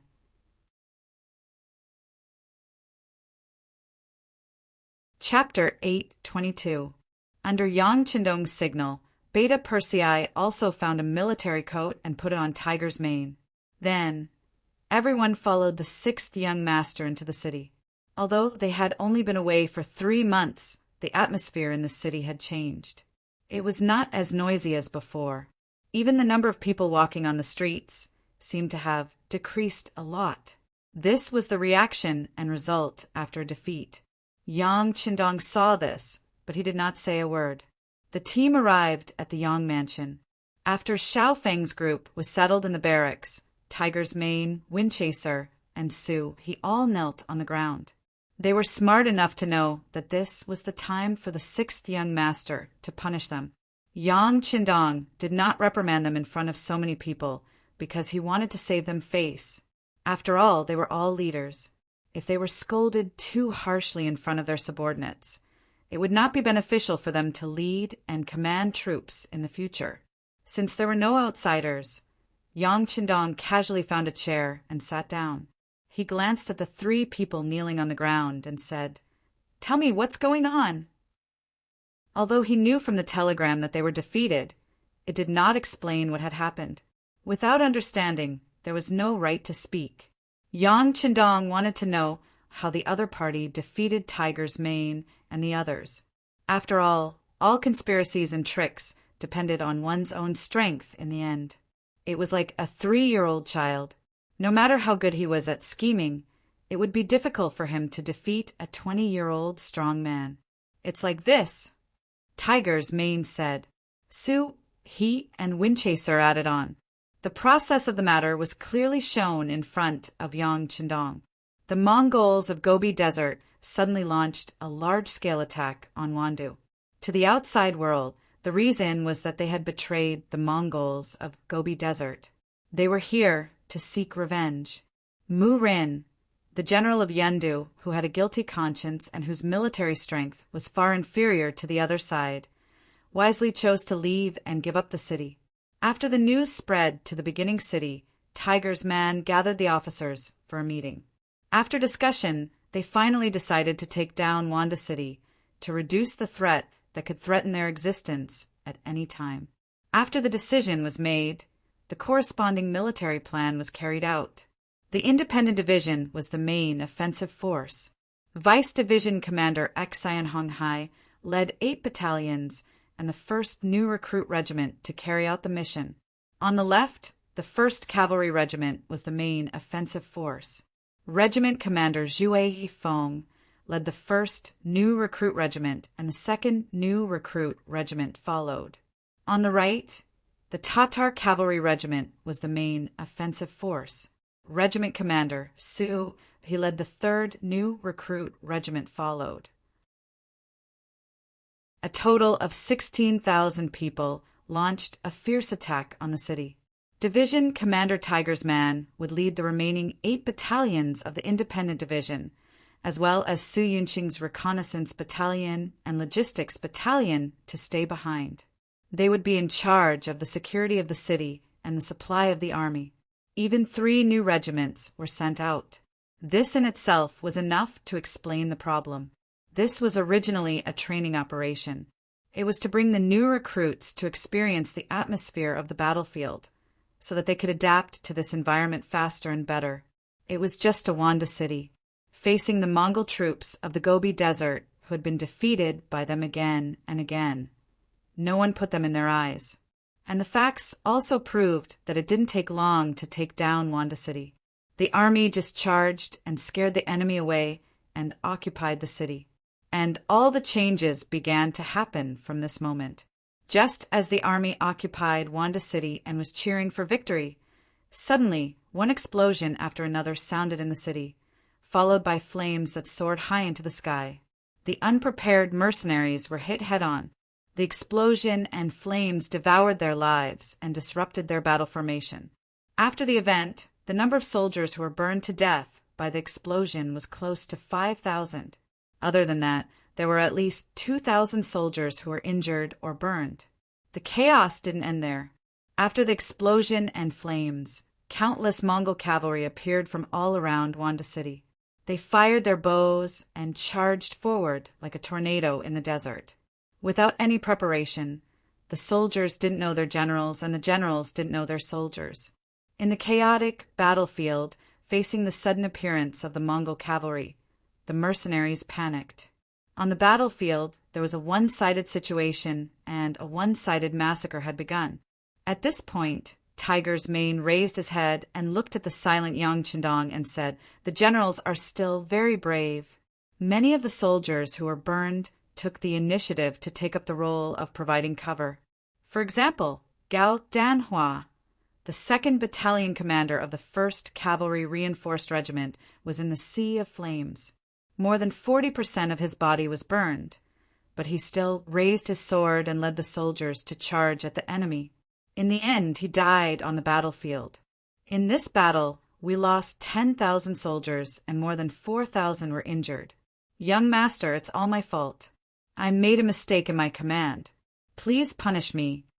At the end of his speech, Tiger's mane knocked his head on the ground again and again. Soon, his forehead started to bleed, drop by drop. Enough. In the dull hall, Yang Qindong's roar finally came out.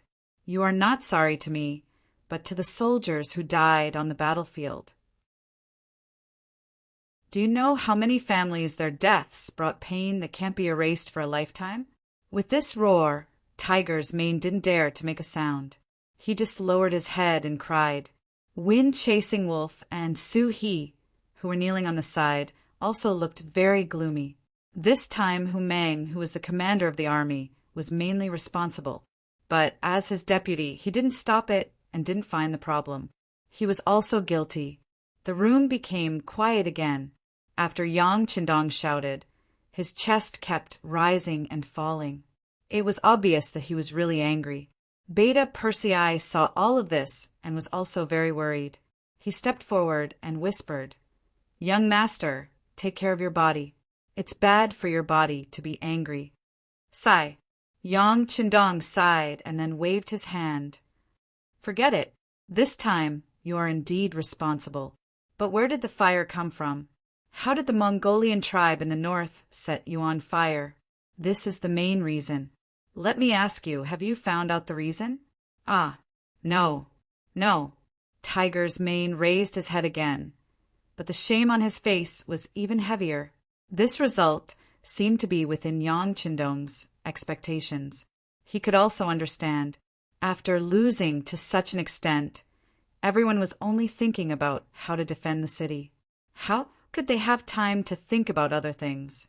He didn't say anything about it and just summed up this defeat. "The three of you are senior officers.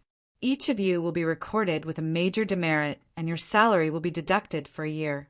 If you commit the same mistake again, you will be removed from the military. Do you have any objections?" "No." Tiger's mane and the other two couldn't help but tremble when they heard this. That was a major demerit. This was a very serious warning. According to the rules, if they committed the same mistake again within a year, they would have no chance to be in the military. However, compared to the soldiers who died, this result was not so hard to accept. All right, I'll say it again. There is no such thing as a permanent victory in war. Since we lost today, we need to learn from our experience and not make the same mistake again. Now, let's think about how to raise the morale of the soldiers. Just now, you said that everyone's performance in the battle was not bad. Do you have any examples? Yang Qindong had already punished them. The dead could not be brought back to life. He had to continue his career. He couldn't just stop because of a defeat. Yes, there is. Tiger's mane raised his head and immediately reported what he heard and understood. A new idea began to form in Yang Qindong's mind with these reports. On the third day after Yang Qindong entered the origin city, his family also came to the origin city. Before they came, they had heard a lot about this city, but everything was just in their imagination.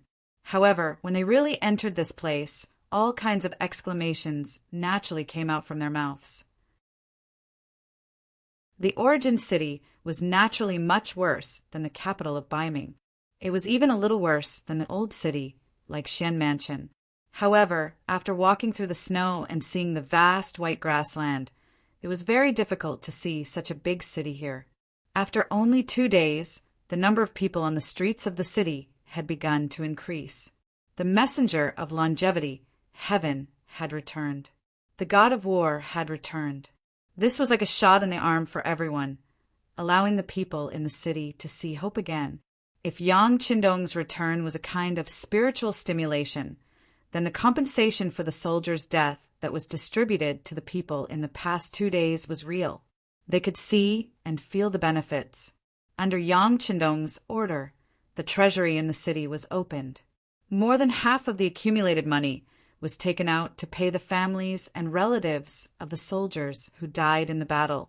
When the real money was openly sent to the families of the Mongolian people by the mercenaries, the shock naturally appeared. The Mongolians were said to be a race on horseback because they had been in contact with the idea of the weak being prey to the strong since they were young. They paid attention to the strong being respected. The strong enjoyed everything and got everything. As for the weak, or even the dead, no matter how powerful they were when they were alive, they were just a pile of white grain after death. Just like Genghis Khan, he lived at the bottom for several years after his father's death. The strong enjoyed everything, and the dead turned into ashes. This seemed to have become an iron law on the grassland. But now, Yang Qindong had broken all the rules. The families of the dead soldiers received generous compensation in gold and silver. Although this couldn't bring the dead back to life and couldn't make some people forget the joy of losing their loved ones, it was still better than not receiving anything, especially when they received a lot. The dead soldiers each received at least 50 taels of compensation. Those who were officers would receive even more. Chapter 823. For this alone, the beginning city had paid 800,000 taels of silver. Such a huge figure was not something that other forces could afford. This move quickly stabilized the situation in the city, and the people in the city quickly felt grateful. Many people knelt down and kowtowed in the direction of the Yang residents in the city the moment they received the silver. The families of all the soldiers who had died received pensions. The complaints in the city disappeared, and there was a smile on people's faces. However, this was not all of Yang Qindong's means. Next, he announced that the award ceremony for the soldiers who had made meritorious contributions would be held in 3 days. At that time, the soldiers who had made meritorious contributions in this battle would be promoted in official positions and actual material rewards. As soon as the news came out, the people in the city were in an uproar. Didn't they lose the battle? How could there be rewards? It seemed that the scale was not small. What on earth was going on? Those who couldn't figure it out began to look forward to the so-called award ceremony that would be held 3 days later. Scattering gold and silver was Yang Qindong's contingency measure after he returned to the beginning city. Money might not be able to buy sincerity, but it could stabilize people's hearts and stimulate them. If it was supplemented by great benefits, it would definitely have an unimaginable effect. During these 3 days, Yang Qindong did not accompany his wives. He only instructed the teachers and students of the Yang Family Academy to walk around the city and take a look. He spent all his time on stabilizing the morale of the army. For example, he went to patrol the barracks, chatted with the soldiers to understand their psychological thoughts and movements, went to the hospital to visit the soldiers who were injured because of the battle, went to the homes of the people to comfort the families of the martyrs who had died, and so on. These actions allowed Yang Qindong to quickly gain the morale of the army and the public. The uneasiness in the city because of the defeat was almost suppressed by him alone. In the blink of an eye, the 3rd day arrived. Early in the morning, the largest square in the beginning city was surging with people. Under the strict protection of the army, the award ceremony began. Just like before, the 2 carriages of shining silver tails were pushed to the center of the square. Yang Qindong once again put on his commander's uniform and walked up to the podium. Under the watchful eyes of the crowd, names were read out one by one from his mouth. The young Mongolian men in brand-new military uniforms stepped onto the podium and personally received the war hero medals from Yang Qindong: Tiger's Mane, Beta Persei, Xiaofeng Windchaser, Luzhua, Suhi, and Xian Honghai. They also received the military rank that only military officers could wear. They also received the heavy silver tray that made them bend down. In front of Yang Qindong, the young Mongolian man Batu stood. In this battle, he joined the battle as a recruit. In the raging fire, he was not only not afraid, but also fought bravely with the cavalry of Mabe. He killed 2 enemies and rescued the injured battalion commander of the 1st Battalion, Deng Yu, at the critical moment. It could be said that he was one of the few people who performed very well on the battlefield. When Batu's deeds were reported to Yang Qindong, he felt that there was something to be done in this matter.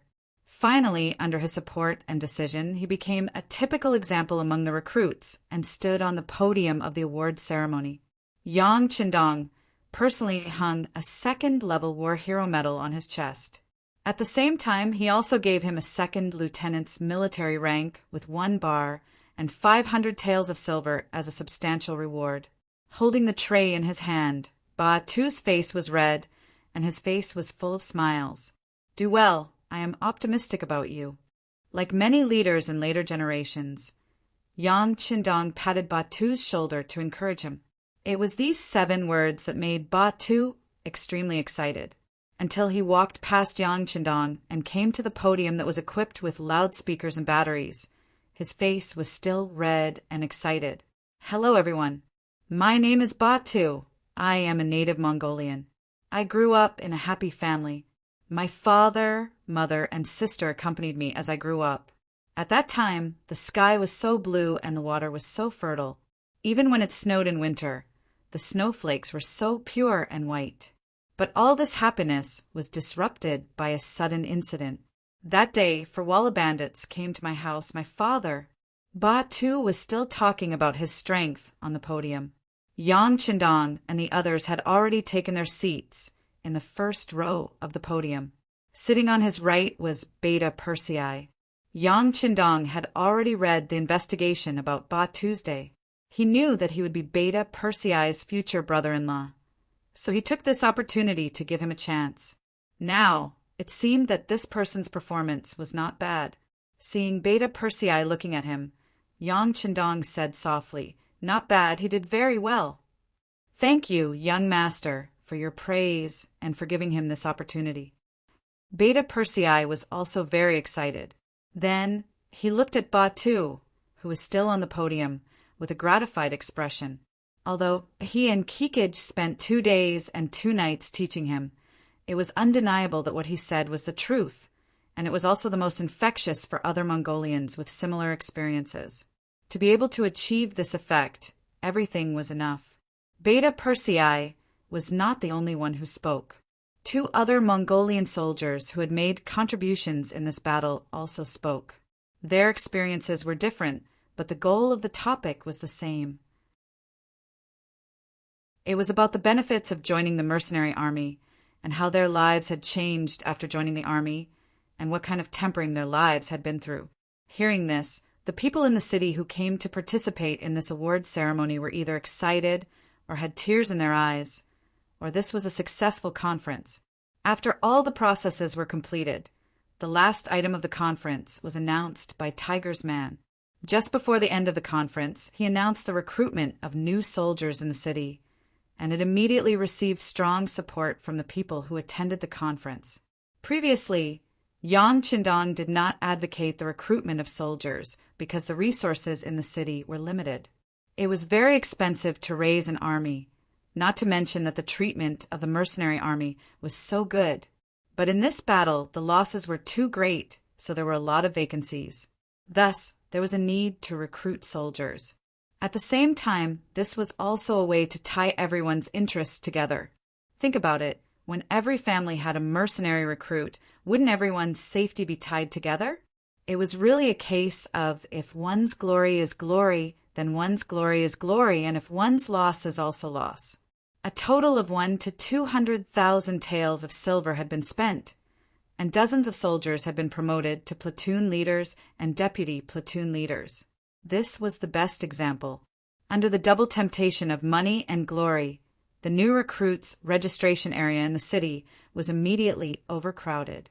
In the 4 months that Yang Qindong was not around, the total population of the beginning city had increased from the original 50,000 people to nearly 70,000 people. Among them, there were a total of 15,000 young men. However, it was still very easy to recruit 6,000 new soldiers from these people. As for the other sources of soldiers that were lacking, they would have to think about the logistics team. The logistics team was not only responsible for managing logistics. There were 2 very special units. One was the construction team, and the other was the prisoner camp. Their population alone had exceeded 10,000 people. They were all made up of prisoners who were captured in the war. The former was the reserve troops of the mercenary army that had surrendered, while the latter had not completed the transformation and had not completely surrendered. Choose 6,000 people from the construction team to reorganize into the army. Choose another 6,000 people from the prisoner camp to enter the construction team and continue the transformation. Tell them that as long as they perform well, they may be able to become a member of the mercenary army. If they don't perform well, they will work for the rest of their lives. Since Yang Qindong had spoken as the nominal leader of the logistics team, he took over this task and began to adjust. It had only been a few days since they returned to the beginning city, and the losses of the army from the previous battle had been replenished. Perhaps their combat power was not as strong as the previous mercenary veterans, but at least in terms of numbers they had reached the same level as before. Even in terms of morale, there was not much difference. Seize the time to train. Let the new veterans get used to each other as soon as possible and meet the requirements of being able to go to the battlefield. After leaving these words to Tiger's Mane and the others, Yang Qindong left the barracks outside the city and returned to the Yang Mansion in the city. In the Yang Mansion, the director of the beginning City Security Bureau, Feng Liang, and the captain of the Langus Special Forces, Tai Hu, had been waiting here for a long time. As soon as they saw Yang Qindong coming back, the aura of the two people who were originally straight changed. They restrained their sharpness and lowered their noble heads. "You guys are here. Tell me, how is the investigation going?" Yang Qindong nodded to the two of them. Then, accompanied by his servant, Yang Si, he entered the side hall and sat down in front of the chair. Yang Si's body was very strong. He seemed to be seriously injured that day, but it was caused by excessive bleeding. Once he woke up after the blood transfusion, he quickly became lively again. Although his injuries were not completely healed, as long as he did not fight with the enemy for too long, there would not be any problems. After this incident, Yang Si admired Yang Qindong even more. He already knew that at the most critical moment, it was the young master who had transfused his blood to him. This was an extremely touching thing. The ancients were not like the modern people. They had received less education, and they knew even less about some things. In the eyes of many of them, blood was something that could save one's life. How could they casually give it to others? But the young master had done this. How noble was he? How lowly was he? Was it worth it for the young master to do this? He still remembered that after waking up, Yang Si was in so much pain that he wanted to die. He thought that it was his fault that the young master had transfused his blood to him. Later on, the doctor, Yuan Heping, explained a lot of things to him and said that human blood could be produced by themselves. As long as he did not bleed excessively, he could slowly recover. But from then on, he became even more loyal to Yang Qindong. Chapter 824. Yang Si stood beside Yang Qindong, less than 2 meters away. This was to ensure that no matter what danger occurred, he could step forward at the first moment and use his body as a meat shield to protect the young master's safety. Yang Qindong sat down, and his eyes fell on Feng Liang and Tai Hu. As soon as he returned to the first city, he sent these two people out with only one purpose: to inquire about the actual situation of Wanda City and why the fire suddenly broke out in this battle. The explosion was easy to understand. Gunpowder could do it, and this kind of thing was not an exclusive secret. Bai Ming knew it, Nan Ming knew it, and the Mongolian tribe naturally knew it. However, it was winter now, and there was snow everywhere. Yang Qindong could not figure out how the fire started. Feng Liang took the lead in reporting. "6 young master, we spent money to bribe a middle-level Mongolian tribe member and know these names, Agar Dorji and Fan Yuhai. In the last battle, our opponents were not only the Mongolian tribe of Ma Bei, but also these two enemies. However, the middle-level Mongolian tribe member did not know the exact number of their troops. He still needs time to investigate." After saying this, Feng Liang lowered his head. In this battle, the intelligence department did not follow up. Speaking of which, the Security Bureau was also responsible for the defeat. Originally, they thought that they could make up for their mistakes. However, it was obvious that Fan Yuhai had long been prepared for this. He actually said that he had 40,000 troops. At least, that was what the middle-level Mongolian man who was bribed said. Feng Liang was not a fool. Naturally, he would not believe it easily, let alone report this result. Therefore, he would rather be criticized than to find out the truth. When he heard the name Agar Dorji, especially Fan Yuhai, Yang Qindong, who was originally sitting there, could not help but frown. He had never thought that these people would mingle together. He knew that Agar Dorji wanted his son to marry Princess Tuya and wanted to form a marriage alliance with the Mongol tribe in the north of the desert. Logically speaking, the two sides should be enemies. But now, in order to deal with him, they had joined forces. It had to be said that there were no eternal enemies in this world, only eternal benefits. As for Fan Yuhai, this person was also an old enemy and belonged to the slippery kind. He did not expect that after fighting in the south, they would now meet in the north. It was really like the old saying, enemies do not meet. A thought flashed through his mind. He remembered these two people. Since he didn't know their actual situation, he shouldn't act rashly for the time being. He turned his gaze to Tai Hu. He had asked this person to investigate how the fire had started. Sixth young master, Tai Hu is incompetent. We have not gotten the results yet, but it should be soon. We have more or less figured out the terrain of Wandu. Next, we only need an opportunity to figure out the cause. Tai Hu, who had his head lowered, had a guilty look on his face. He always boasted in front of Yang Qindong. In his words, there was nothing in the world that their Wolf Fang special forces could not do. But now the task had been handed into him for 4 days, but there was still no clear result. He was ashamed. Well, then I will give you a few more days. I don't want to drag this matter on for too long. You can do as you see fit. Yang Qindong did not blame them. The current Wandu was not the same as before. There were many Mongolian cavalry stationed there. It was not easy to inquire about information there without being discovered. But he had confidence in the Security Bureau and Wolf Fang. These were two incomparably powerful fists. As long as there was enough time, they would definitely send back the results. Feng Liang and Tai Hu left. Just from the way the two of them went out, it was obvious that they were holding back a lot of energy. It was conceivable that the next time they came to report, there would definitely be a result. Just as the two of them left, 3 women came in hand. They were the second Madame Chiao Yin, the fourth Madame Lady Xiang, and the 7th sister Yang Duo. It had been 3 days since they came to the first city. They had gradually become accustomed to the environment here, especially the greenhouse plantation outside the city. It was their favorite place to go.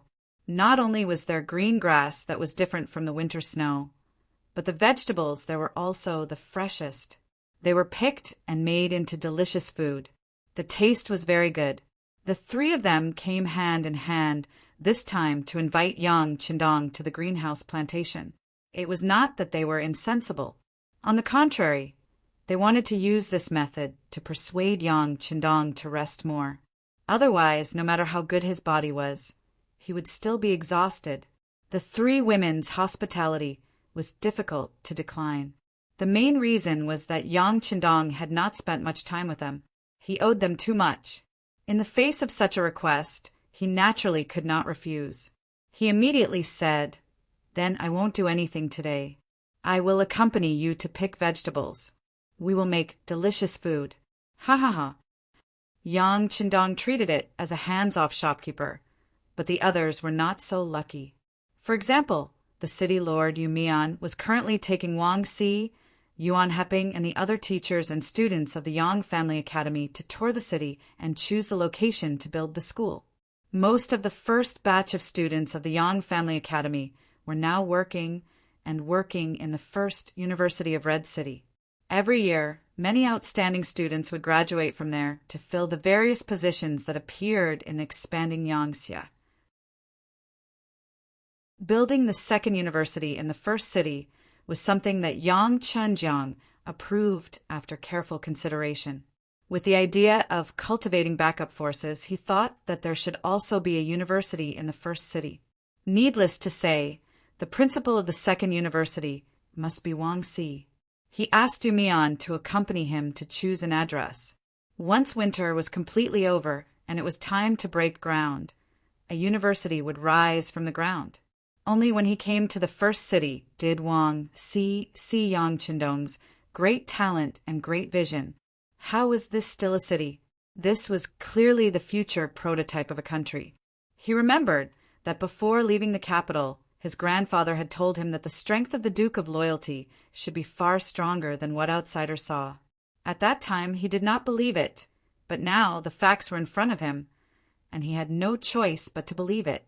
It was precisely because of this that Wang Si did not have any doubts. On the contrary, he was very excited. He knew that he had encountered a good era and an opportunity to let go of his hands and feet. Compared to the Ming dynasty that was already dull, decadent, tyrannical, and even filled with internal strife, everything here was so clear and attractive. The Ming dynasty advocated Confucianism and paid attention to the path of the sage. It seemed that as long as one could write a good essay, one could become a pillar of the country. In the past, Wang Xi had also thought this way, and he had even done so. However, ever since he came into contact with the Yang family, which could be called new learning, his attitude had completely changed. Originally, the knowledge in the world was not only limited to Confucianism. There were many more things that were worth learning and exploring. Knowledge was endless, and there was no end to learning. Ever since he fell in love with Yang Shui, Wang Xi had completely thrown himself into it, and what appeared in front of him was another world. Now that he was able to leave the capital and come to the origin city, it was equivalent to providing the Yang family with a strong enough soil. In addition, Yang Qindong rarely used people based on seniority. He had always used talents in a different way, and this made Wang Xi even more excited. He knew that the greatest opportunity in his life had come.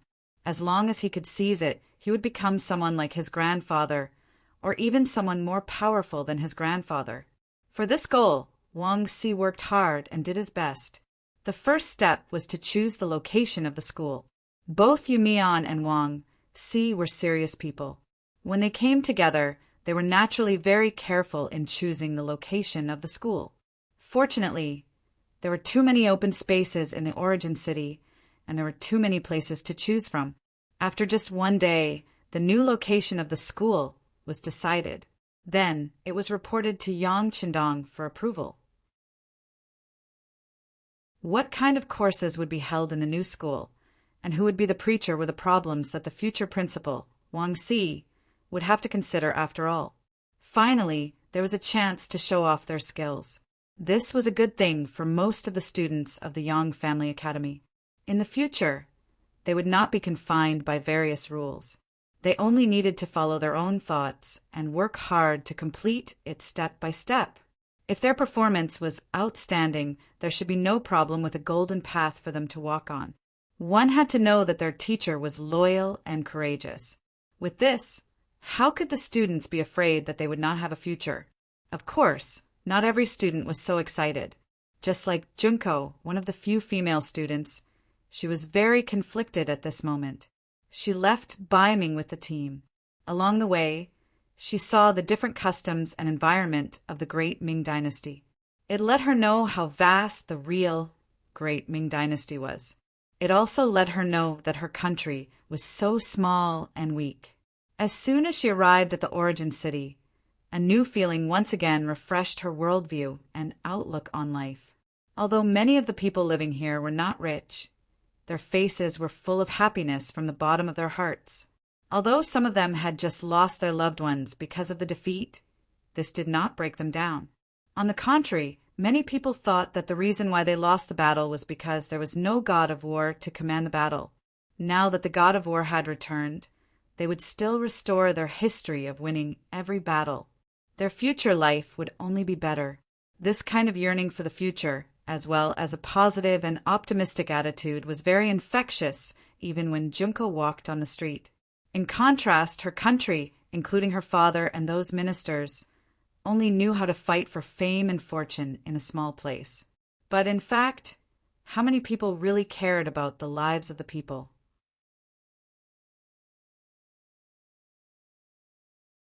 Chapter 8:25. Everyone else was seeking change, and they were all getting better and better with each passing day. Where should Japan go from here? As a member of the royal family and a princess, Junko had to have some ideas. But at the same time, a choice was placed in front of her. Should she return to Japan now, or stay here to learn more? Walking out of the capital of Ming, Junko knew that she was safe.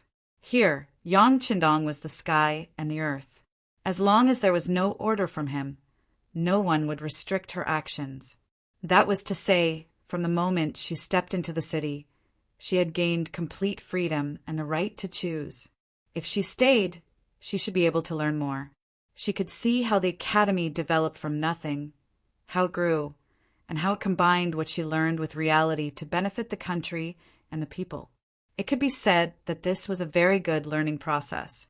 Once he learned it, one day when he returned to Japan, if he learned from it, he should be able to shake Japan, bring a new wind there, and strengthen himself. But would reality give her so much time? Junko asked Yang Qindong and knew that the advanced artillery that her father wanted had been passed to Japan. That was to say, the battle between the royal family and the general might start at any time. If that was the case, how could she still have the heart to stay here? She wanted to go back and help her father.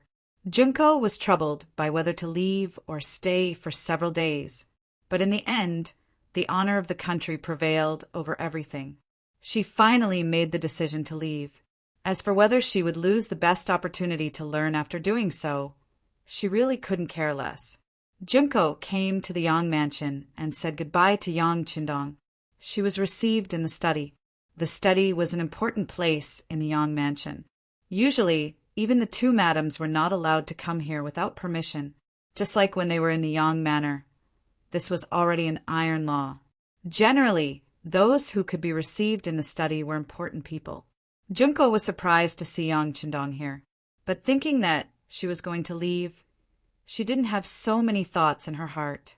Yang Qindong was sitting at the desk, writing something. Feeling Junko's entry, he said without raising his head, "Wait a little longer. It will be done soon." Yes. Over the past 2 years, Junko had already gotten used to Yang Qindong's orders. She involuntarily complied and sat down on the chair placed in front of her. Then, she sized up the study room. This was the first time she had entered this place. She saw many books on the bookshelves. Just by looking at the names, she could tell that many of them were not available outside. This could be seen from the gorgeous book covers. Yang Qindong didn't have to wait for long. He stopped writing, stretched, and turned to look at Junko. For a moment, their eyes met. Today, Junko seemed to have dressed up and put on some light makeup. Her skin looked very clean, and her face was also very clean. Coupled with her delicate facial features, she gave people a very comfortable and pleasant feeling.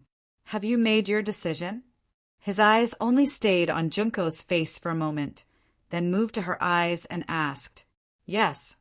Facing such a gaze, even a somewhat burning one, Junko didn't know why she was a little nervous. She just answered and quickly lowered her head. Yang Qindong said generously, "If you want to leave, then leave. This is my promise to you. You don't have to be so evasive. You don't owe me anything. By the way, I just wrote something. If you really want to go back to Japan and build an academy, it may be of help." He actually wrote something for me? Doesn't that mean he has me in his heart? At this moment, Junko's heart couldn't help but beat wildly. It would be a lie to say that she didn't have any feelings for Yang Qindong. Just like how beauties loved heroes, this seemed to have become a common problem. No matter how strong a woman's heart was, she would always hope to find a stronger man to rely on and rely on. Not to mention that Yang Qindong was young and handsome, giving people the feeling that he was omnipotent. How many girls could resist such a man? Once upon a time, Junko's heart was filled with Yang Qindong's figure.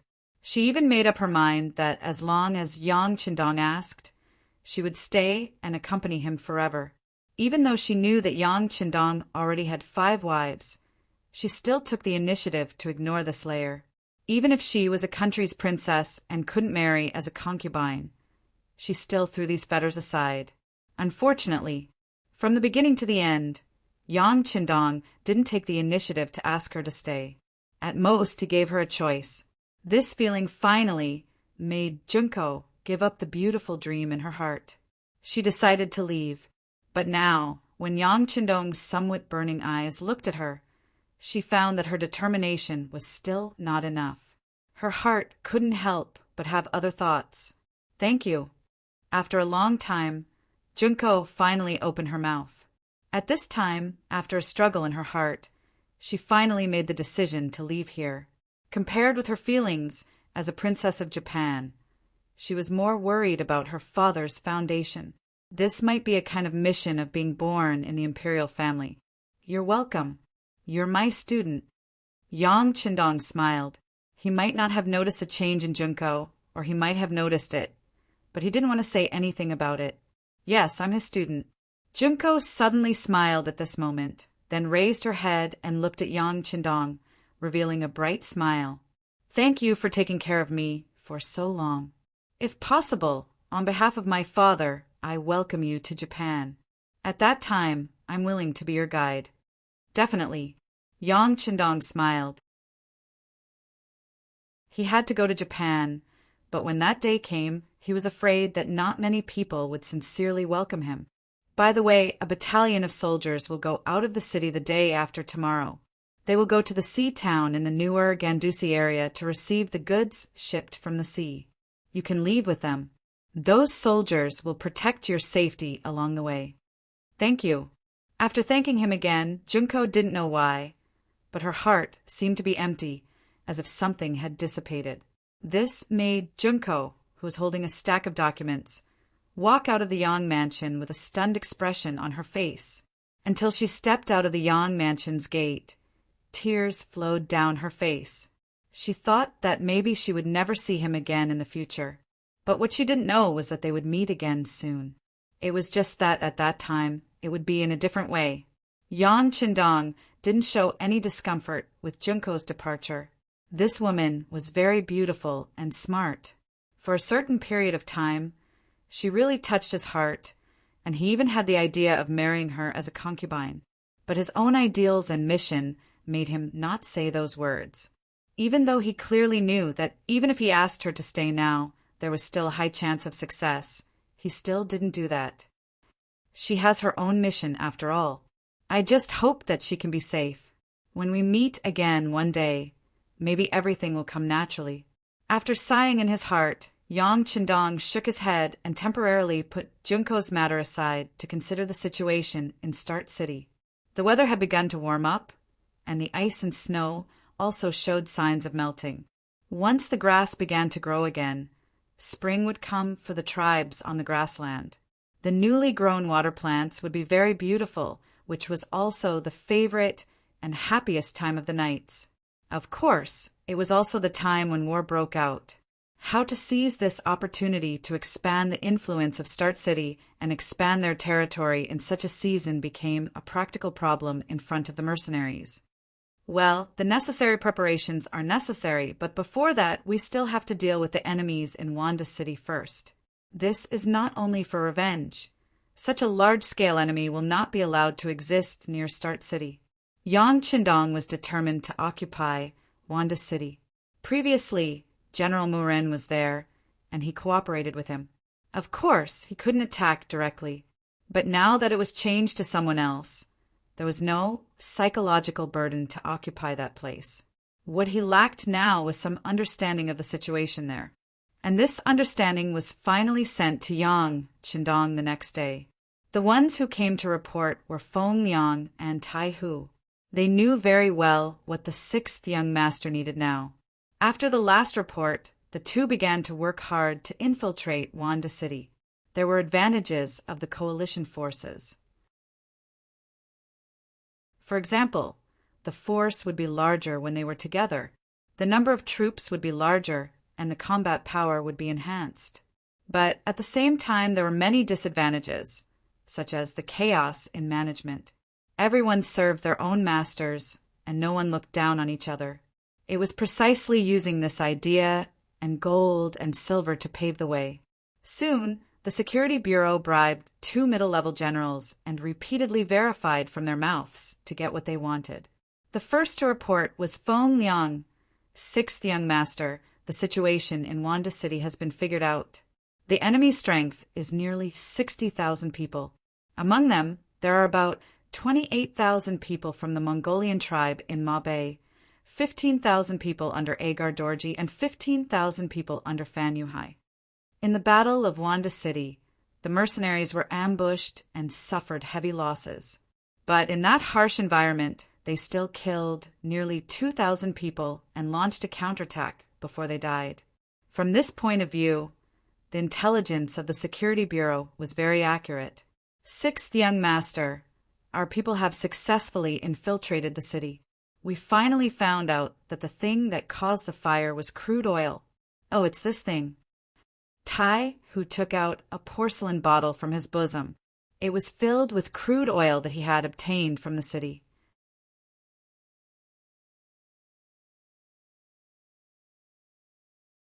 Chapter 8:26. Crude oil. Yang Qindong raised his eyebrows and reached out to take the porcelain bottle. After opening it and smelling it, he nodded involuntarily. He had read about the so-called crude oil in some books before. This thing should be said to have been recorded as early as the Han Dynasty. It came out of the ground and was now known as crude oil. It was just that the people of this era did not know how to mine it or how to use it, so there were very few opportunities for it to be used in the military. Presumably, even the crude oil that caused the fire last time should have come out of the ground. It was the kind that could be easily obtained and used by the Mongolian army. If this was the case, then the combustion must be very strong. Everything was logical. So it's this thing. Have you found out where they got it from? Yang Qindong, who had more knowledge about crude oil, asked curiously. I've figured it out. This thing appeared in the low-lying area between Wanda City and Guangwu Town. Our people also went there to take a look. Although most of the crude oil has disappeared, if we look carefully we can still find some. Tai Hu replied with his chest puffed out. It could be seen that this time they really put in a lot of effort and investigated everything very clearly. Is there still this kind of crude oil in Wanda City? Yang Qindong asked a question that he was very concerned about. I don't know yet, but please give us some time. We will definitely investigate it clearly. Tai Hu shook his head lightly and then asked for orders with a determined expression. It had only been 5 days since he had returned to the Holy Land. It wasn't easy to figure out the situation in such a short time. However, it was still impossible to fully understand the situation in Wanda City.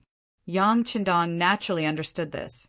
He also knew that time was a little short, but he could not wait any longer. The mercenaries gave people the feeling that they were invincible and invincible. This was the reason why they were able to grow so quickly.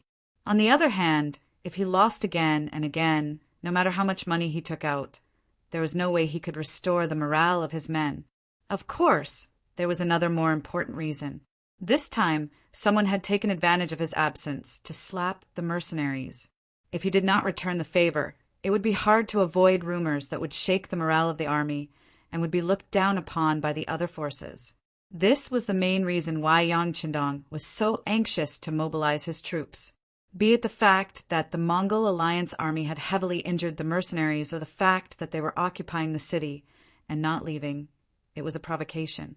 If he didn't show any reaction after a long time, who would take the mercenaries seriously in the future? Wouldn't the various legends that had been created in the past all be for naught? This was something he absolutely would not allow. However, in such a short period of time, he had made up his mind to fight because of the news delivered by Feng Liang and Tai Hu. Now that he knew the exact number of enemies in Wanda City and knew that there was a very flammable crude oil in the city, this was an opportunity placed in front of him. Yang Qindong was very good at grasping opportunities, and this time would be no exception. Pass down the order. All divisions and regimental commanders are to come to the Yang residence for a meeting immediately. Yang Qindong's eyes flashed with a bright light, and a bold plan had begun to form in his mind. After the 6th young master's order was passed down to the various battalions, the officers above the regimental level immediately rushed to the Yang residence. Soon, in the war room of the residence, all the officers stood there. They all puffed out their chests and looked at Yang Qindong, who was standing in front of the sand table with a calm and composed look. When all the regimental officers were present, Yang Qindong moved his gaze away from the sand table. At this moment, all the officers above the regimental level in the beginning city's military camp stood in front of him. They were the Independent Division Commander Tiger's Mane and Deputy Division Commander Xan Honghai, the regimental commander of the Fierce Tiger Regiment, Xiao Feng, renamed by Yang Qindong himself, the regimental commander of the 1st Cavalry Regiment, Zhuai Feng, and the regimental commander of the 2nd Cavalry Regiment, Lu Zhua, the regimental commander of the 1st Tatar Cavalry Regiment, Su He, and the regimental commander of the 2nd Tatar Cavalry Regiment, Shibi, the regimental commander of the Logistics Regiment, Beta Persei, and the battalion commander of the Reconnaissance Battalion, Su Yunsheng, enjoyed regimental treatment. That's right, Shibi was the first regimental officer to be promoted on the front line. Unlike the others, even Tiger's Mane and Xiaofeng, who was standing there, were people who had climbed up step by step. However, Shibi had indeed been directly promoted to the position of regimental commander from among the fallen generals. Before this person could be said to be unknown and unknown, but now he was known to amaze the world with a single brilliant feat. Shibi's ability and wisdom were only known by Yang Qindong, who had the deepest contact with him. This person even had the same ideas as Yang Qindong when it came to matters.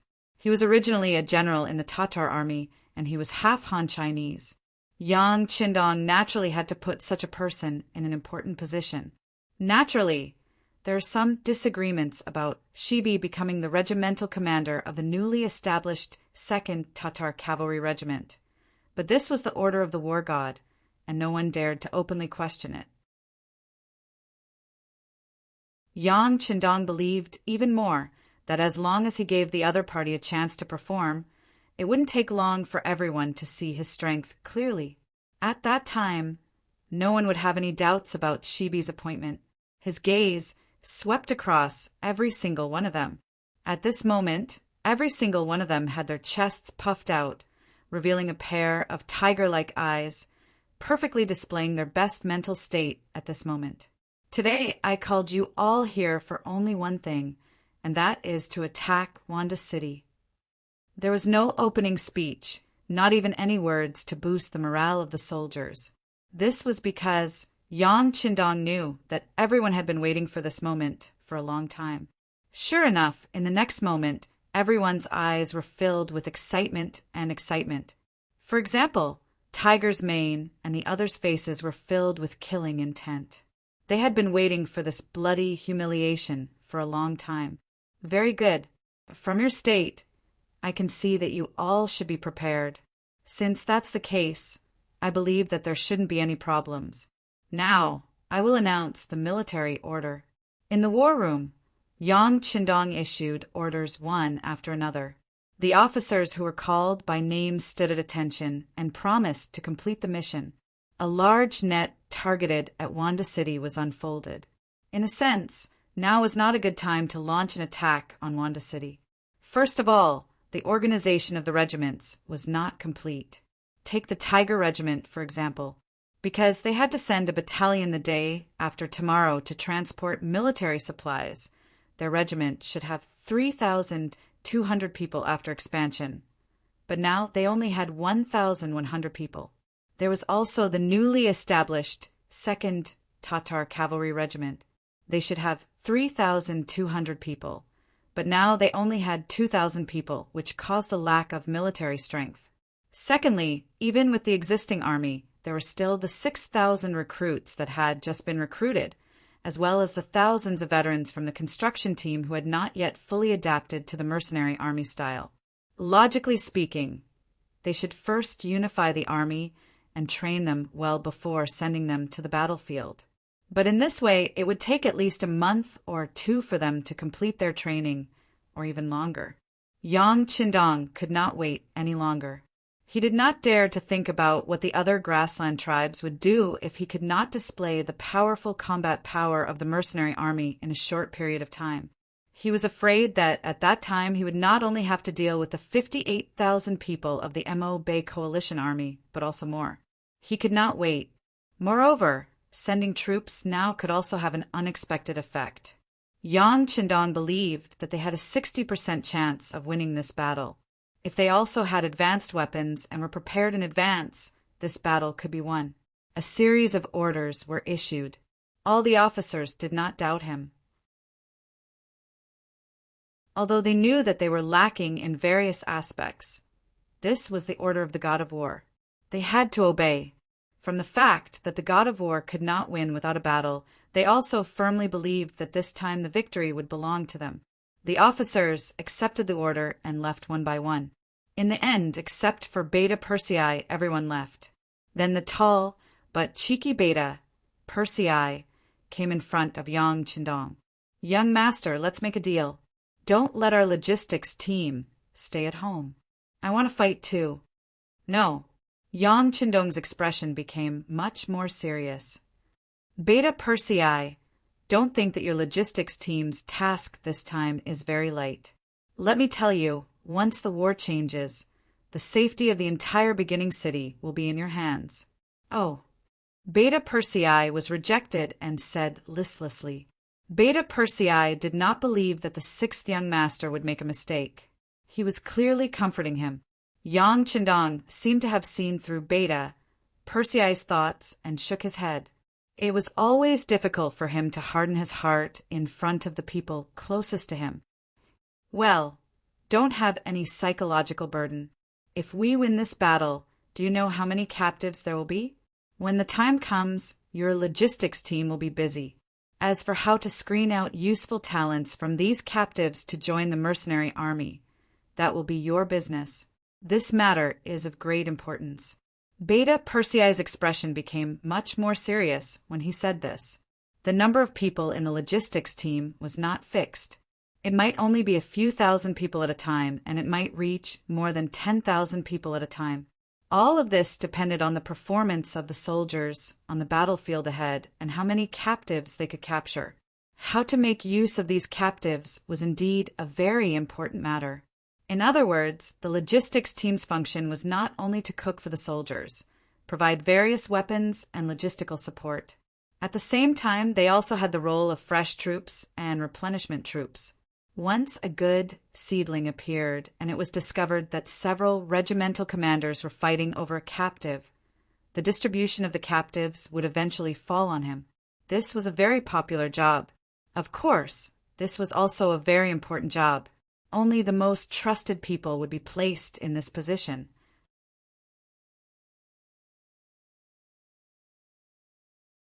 Chapter 8:27. As soon as he thought of the sixth young master's trust in him, the grievance in Beta Persei's heart disappeared. "Yes, young master, I completely obey your orders.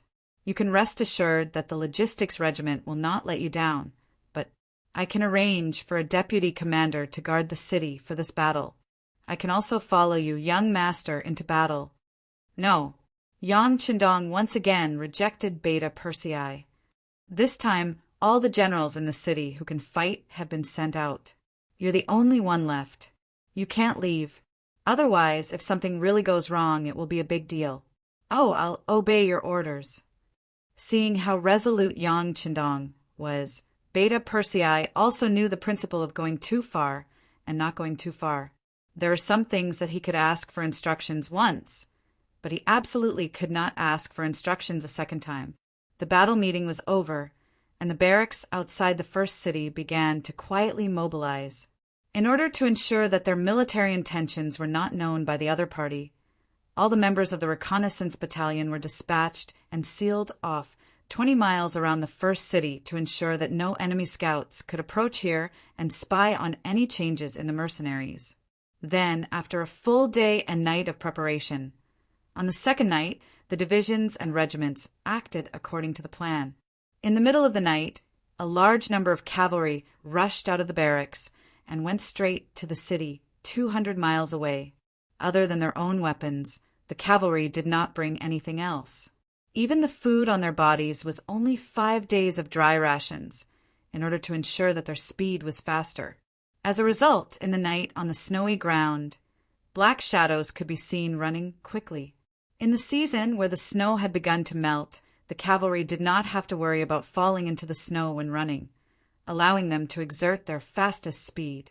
It was often said that a horse could travel 1,000 miles in a day and 800 miles in a night. That was unrealistic. Perhaps there were extremely special war horses that could do it, but this did not mean that it was possible. However, if they were to set off as soon as the sky turned dark It would take them nearly 12 hours to reach dawn the next day. Traveling light and without any heavy supplies, it was still possible for them to cover 200 li in one night. When dawn broke, a large number of mercenaries with 5-starred flags suddenly appeared 20 li outside of Wanda City. They formed a fan-shaped encirclement, blocking the front and flanks. When the scout in charge of scouting outside the city saw this, he hurriedly returned to the city to report. When the cavalrymen in the city received the news, they immediately became restless. Only a small portion of the 50,000 to 80,000 cavalrymen had not been defeated by the mercenaries. Most of them had been defeated more than once.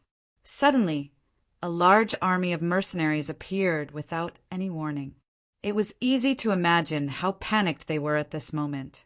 It wasn't just the soldiers, even Agidorji and Harrock, who had received the news, got up from their beds in a panic. They put on their clothes and rushed to the commander's residence in the city. By the time the father and son arrived, Sudra Khan was already seated in the hall, but his complexion wasn't good. It was obvious that he was frightened by the sudden news. What should we do? The mercenaries suddenly besieged the city. What should we do? Agidorji didn't wait for his, but to sit on the chair and began to ask Sud for a plan. It was obvious that he was really panicking this time. Back then, he had nearly 50,000 cavalrymen, but they were still defeated by the mercenaries. Now, the entire Allied army only had a little more than 50,000 soldiers, and most of them were captured captives. Compared to the elites that he had brought, Agidorji didn't think that the Allied army would have any advantage in this battle. Don't worry, let's wait for General Fan.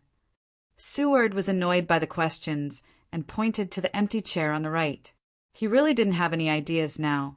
In his opinion, since the mercenaries took the initiative to attack, they must be prepared. He really didn't have any good ideas on how to deal with the enemy. He could only wait for Fan Yuhai to appear and see if he had any ideas on how to deal with the enemy. Agidorji noticed that Fan Yuhai hadn't arrived yet. His face couldn't help but sink. He coldly snorted and said, "What time is it now? Why isn't General Fan here yet? What is he doing? What is he doing? I'm afraid he still hasn't gotten up from that woman's belly last night." Haha. Harrock cooperated with his father. Then a wretched expression appeared on his face. It was as if he had fallen into some kind of imagination.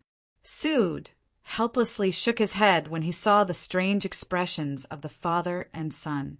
As far as he knew, Fan Yuhai wasn't into this, at least during the time they were together. He didn't hear that Fan Yuhai had such a hobby. However, the mercenaries had already appeared outside the city. It was indeed strange that he hadn't appeared yet. The wait was always long. After the time it took for an incense stick to burn, Fan Yuhai, who was clad in armor, finally arrived. When he stepped into the hall, Hararaka's mocking voice sounded. "General Fan, you're so busy. I thought you would only appear after the enemy breached Wanda City." Fan Yuhai didn't stop as if he didn't hear the mocking voice. He walked to the chair on the right and nodded to Sud and Agidorji as a greeting. As for Harrock, who didn't even have a seat and had to stand to talk, Fan Yuhai didn't even look at him. It was as if he didn't exist. This time Harrock was furious. The feeling of being ignored made him angry. He wanted to continue mocking Fan Yuhai, but at this time Sud said, "General Fan, you know about the mercenaries outside the city, right? Do you have any countermeasures?" "Yes, I know. Just now, I went to the city wall to take a look. It was indeed mercenaries outside the city. Moreover, this time the war god came personally." Fan Yuhai nodded. The reason he came late wasn't because he was lazing in bed, but because he went to the city wall first to understand the situation. Sud nodded in satisfaction when he heard Fan Yuhai say that he understood the situation. This was what a general should do. He wasn't a petty person who only knew how to stand there and mock others. Once on the battlefield, he wouldn't be of any use. It was just that the war was imminent, and this thought only flashed through Suda's mind. When Suda heard that Yang Qindong had also come, he asked in a daze, War God is also here. Are you sure? Yes, the flag that belongs to the War God has been raised. Since he is in the grassland, there's no reason for him to not come out. Fan Yuhai didn't have a telescope, so he couldn't see that far. However, based on his intuition, he believed that this old opponent must be among the mercenaries outside the city. Seeing that Fan Yuhai was so sure, Sude's expression changed again. Even the war god is here. I think they must be determined to get Huan City. What should we do? Of course we fight. Fan Yuhai blurted out as if he was talking about an extremely ordinary thing. Indeed, the mercenaries appeared so quickly. It had only been 7 days since the last defeat. They had made a comeback, which was indeed a bit beyond his expectations. In his opinion, after suffering such a heavy blow, the most important thing to do was to conserve energy and guard against them attacking the beginning city. Why would they take the initiative to attack others? However, the war god was the war god. His actions were always so unexpected. It had to be said that the sudden appearance of the mercenaries also caught Fan Yuhai off guard. Even now, he still couldn't figure out what the war god was thinking. However, not understanding the other party's thoughts didn't affect his decision to fight. Fight? That's the war god we're talking about. Can we defeat him? Agadorji opened his mouth, but his words weakened his own morale. It was obvious that he was really afraid of this person. This time, Sude didn't stop Agadorji from saying such words. In fact, how could he not be worried? He had lost 2 battles with the war god. At the worst, he was chased for thousands of miles until he fled to the northwest of the Inmar River. All of this was enough to prove his thoughts. Why can't we beat him? The war god is also a human. He will also be injured if he is hit by an arrow. A saber can also take his life. Speaking of which, he is no different from us. Moreover, our military strength is clearly several times greater than the enemy's. In addition, we are in charge of defense, while they are in charge of offense. This makes it impossible for the muskets to display their greatest advantage. Fan Yuhai stated his decision and the basis for it. Then his gaze fell on Suda. Obviously, he wanted this person to make the final decision. Sude didn't immediately answer Fan Yuhai's question. Instead, he turned his gaze to Agadorji and asked, Lord Agadorji, what do you think of this matter? Agadorji wanted to express his opinion, but Fan Yuhai beat him to it. Khan, Lord Agadorji, we can't hesitate anymore. If we only think of running away because of the appearance of the mercenaries, when will we be able to defeat them? Moreover, in the last battle, we have already proven ourselves and proved that the mercenaries are not invincible. If we retreat without fighting this time, I'm afraid that we won't have the chance to win in the future. Are we going to live a life of hiding in the future? Are we going to live like rats in the dark for the rest of our lives? Fan Yuhai had to interrupt. Otherwise, once Agadorji expressed his opinion, there would be no need for this battle. He was afraid that they would really have to retreat. He had long heard that the Mongols ate meat while the Central Plains people ate grass. The grass eaters couldn't beat the meat eaters. However, when he came here, Fan Yuhai realized that the reality was not as he had imagined. Everything was reversed.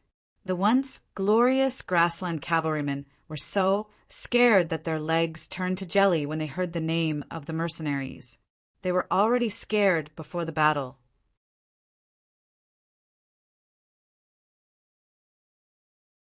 Chapter 828. Originally, Agadorji wanted to call for a retreat. He was truly afraid of Yang Qindong, but now that Fan Yuhai said so, he didn't know what to say. On the other hand, although Suder was also afraid of Yang Qindong, it wasn't to the point where he would retreat without a fight. Now that he heard Fan Yuhai's words, he pondered for a moment and asked, How confident are you in this battle, General Fan? At least 50%. Fan Yuhai answered quickly this time. Clearly, he already had a plan in mind. He was being conservative. He had already gone to the city wall to take a look. The sudden appearance of the mercenaries did scare some people, but the enemy's strength was limited.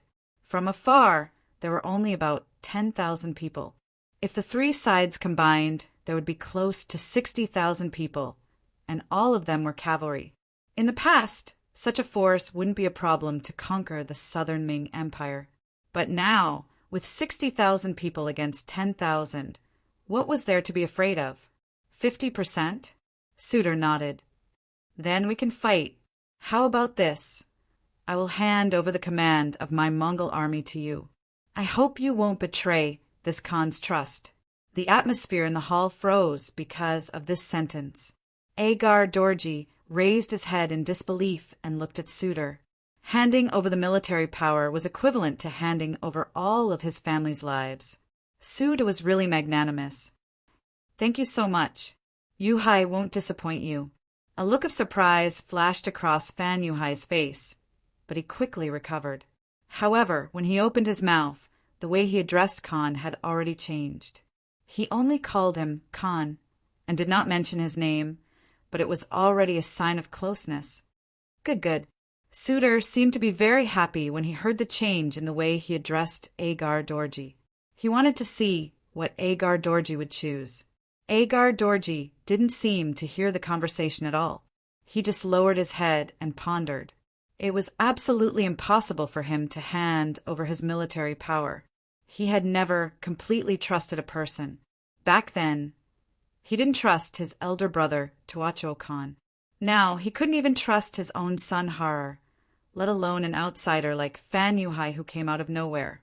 Agar Dorji didn't say anything. Suitor's face flashed with anger. What? I've already handed over my military power. Are you still not willing to hand over your 15,000 troops?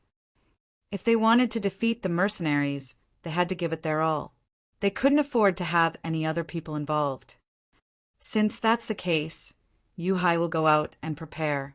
Fan Yuhai, on the other hand, didn't seem to have any intention of forcing Agar Dorji. Perhaps he knew that even if he tried to persuade him, Agar Dorji wouldn't hand over his military power. If he went overboard, it would only lead to internal instability. Since that was the case, it was better not to force him. Of course, he dared to make such a decision because he had the determination to defeat the mercenaries after taking over the military power under Sud Khan. So what if he was a war god? Without soldiers, how could he overturn the heavens with his own strength? After Fan Yuhai finished speaking, he didn't wait for anyone else to say anything and turned around resolutely. Sud Khan coldly snorted, flicked his sleeves, and stood up. He didn't even look at Agar Dorji, leaving the father and son alone in the hall. Father, they've all left. Let's go back too. Har Dorji saw that there was no point in staying here with his father. He reached out to help his father stand up from the chair. Sigh, it seems like we can't stay here for long. Agar Dorji sighed from the bottom of his heart as he slowly stood up with the help of his son. In the past, he had a good relationship with Fan Yuhai. In fact, Fan Yuhai was even his subordinate. The two of them had joined forces to resist the powerful Sud Khan.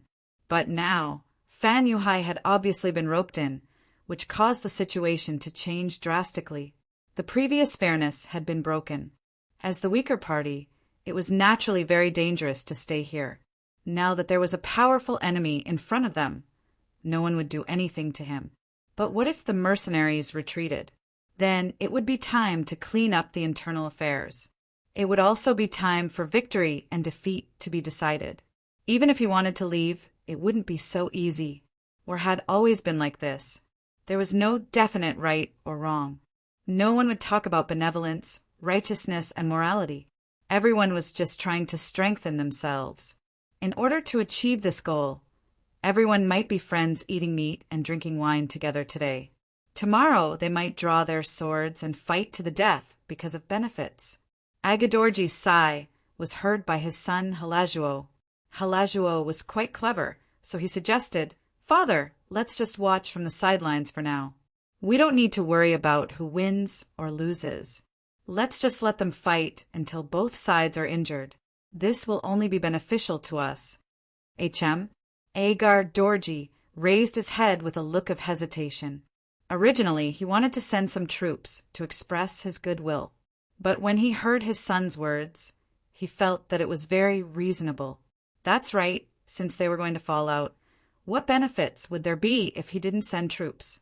At most, he would lose his own troops, in the face of a great enemy, who would dare to do anything to him. Since that was the case, he might as well laugh and watch the wind and rain. Perhaps there would be an opportunity for him. My son is right. How about this?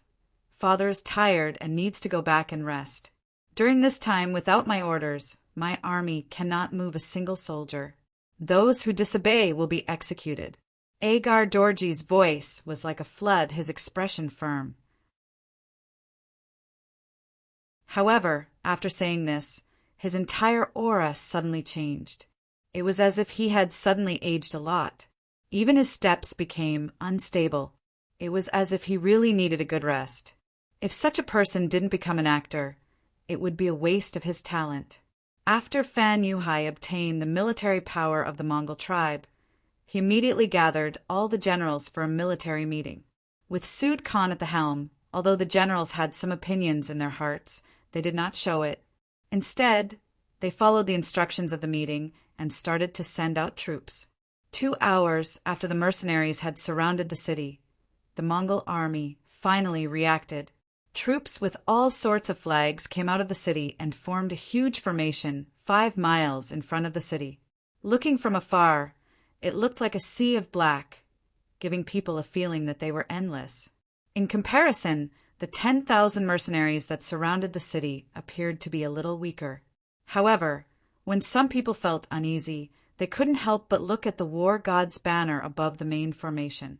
When they saw the more than 100 black riders below the banner, they felt reassured.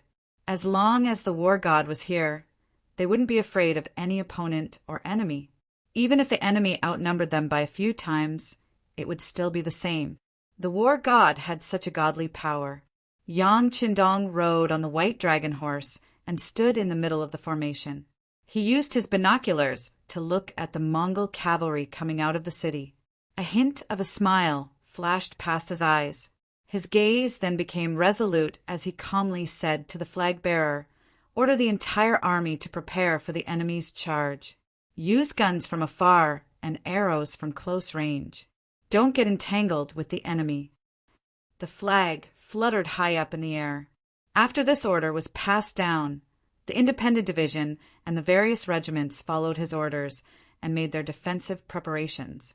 The 6-gun battalions of the independent division had already been broken. They were split up in front of the other regiments. Just like that, each regiment only had 1-gun battalion. However, they were split up evenly. This also calmed the hearts of the soldiers, and they would not panic because of the enemy's charge. Outside the city, the Mongol army was gathering. They were constantly moving.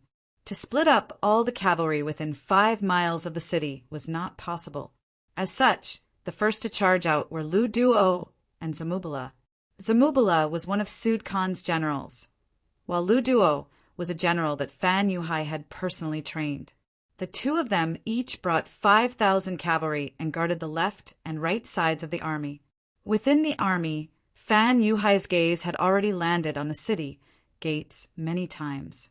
However, he still did not see Agar Dorji's subordinates come out. He could not help but sigh as he said viciously, "Since you want to sit on the mountain and watch the tigers fight, don't blame me for settling the score with you after this."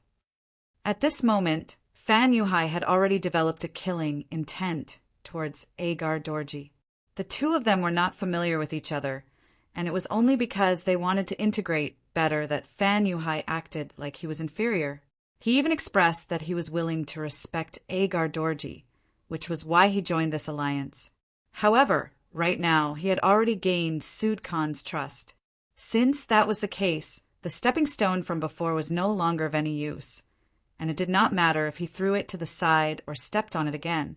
Although his heart was filled with killing intent, his expression did not change at all. Fan Yuhai raised his head and looked at the mercenaries in green uniforms 5 miles away. He raised his right hand and said, "Sound the drums, the left and right sides send out 1,000 cavalry each to test the waters." Dong, dong, dong. The sound of the drums shook the heavens, and every beat seemed to be able to strike one's heart, causing one's heart to swell with excitement.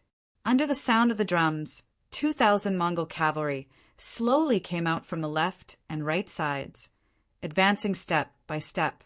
"Order Captain Windchaser and Captain Su he to send out 1,000 cavalry each to engage the enemy. Tell them that this young master will be watching over them and waiting to give them rewards." Yan Qindong looked at the number of enemy troops, and his expression was calm. Since the enemy had only sent out 2,000 cavalry, there was no need for them to use their guns. They would just have a battle of cavalry against cavalry.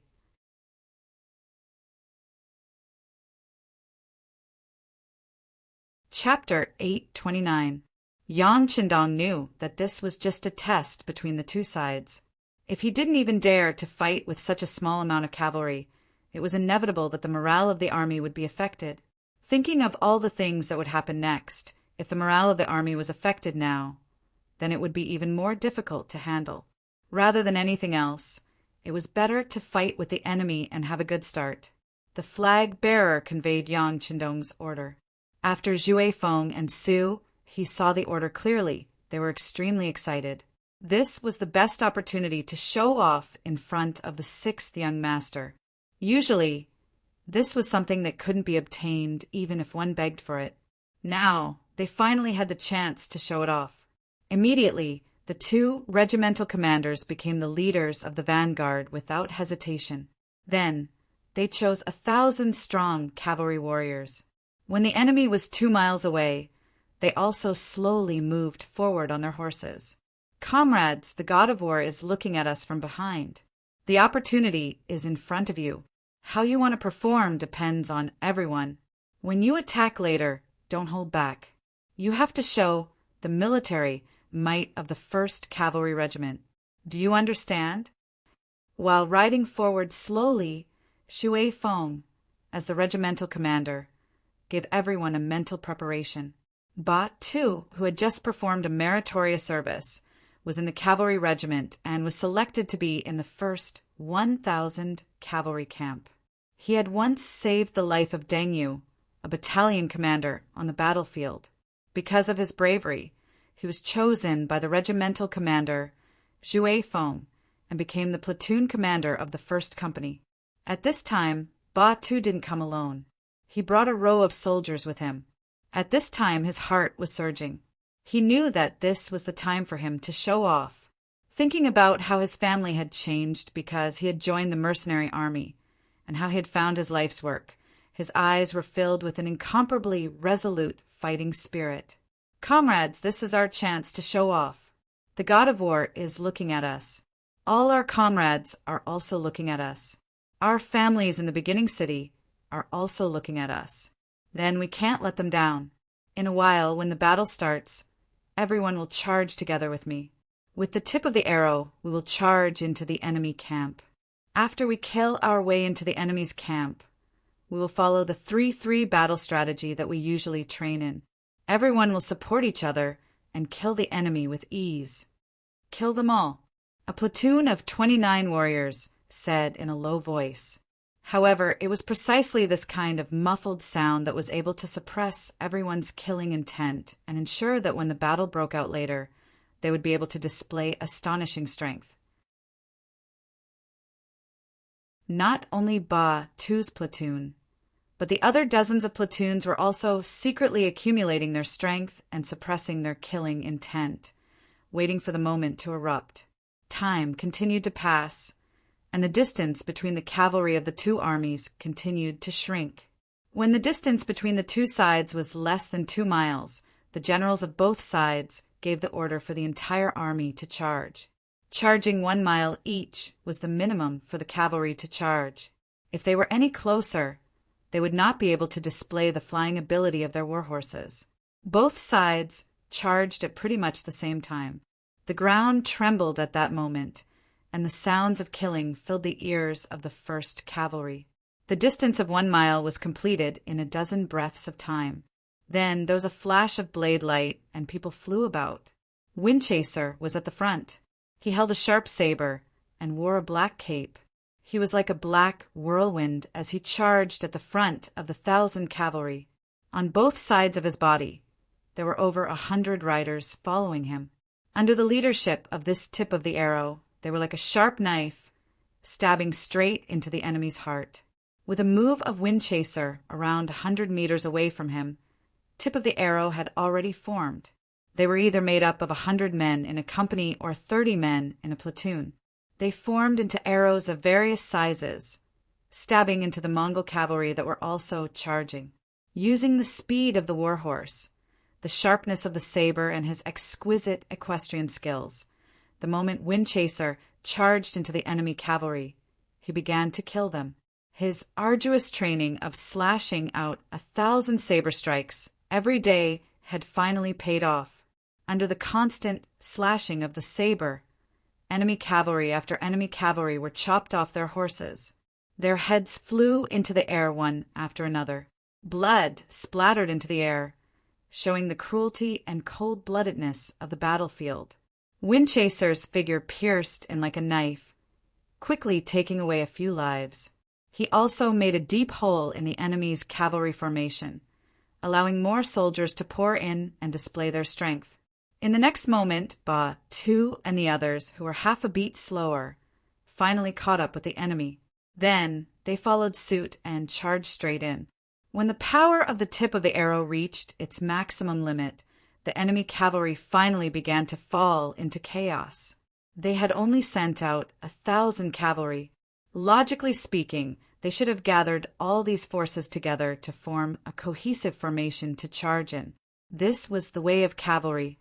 The facts had already proven that the strength of the cavalry came from the might of their phalanxes and from their repeated charges. In such an environment, even if one's strength was extraordinary and could kill 1, 10, or even 100, could one fight 1,000 alone? If one could not do it or was slightly disappointed, then it would be time for one's heart to be pierced by 10,000 blades. That was why a cavalry charge was never the time to be a hero.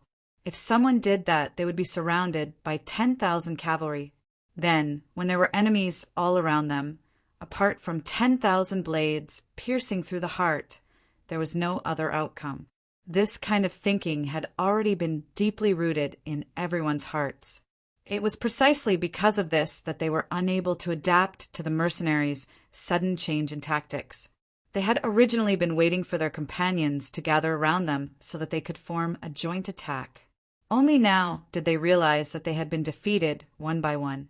Not only that, but the mercenaries' tip of the arrow was not just a single group.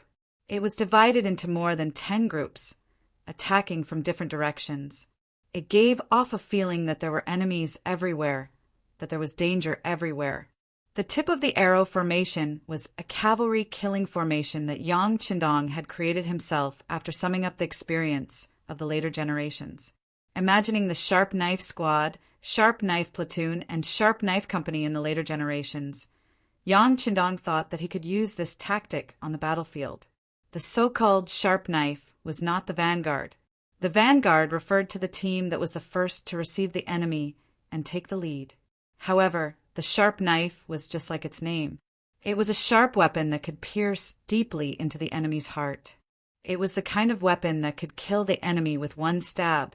Of course, in order to become the tip of the arrow, there was a very important condition. The person who made the arrow had to be very brave, completely disregarding life and death.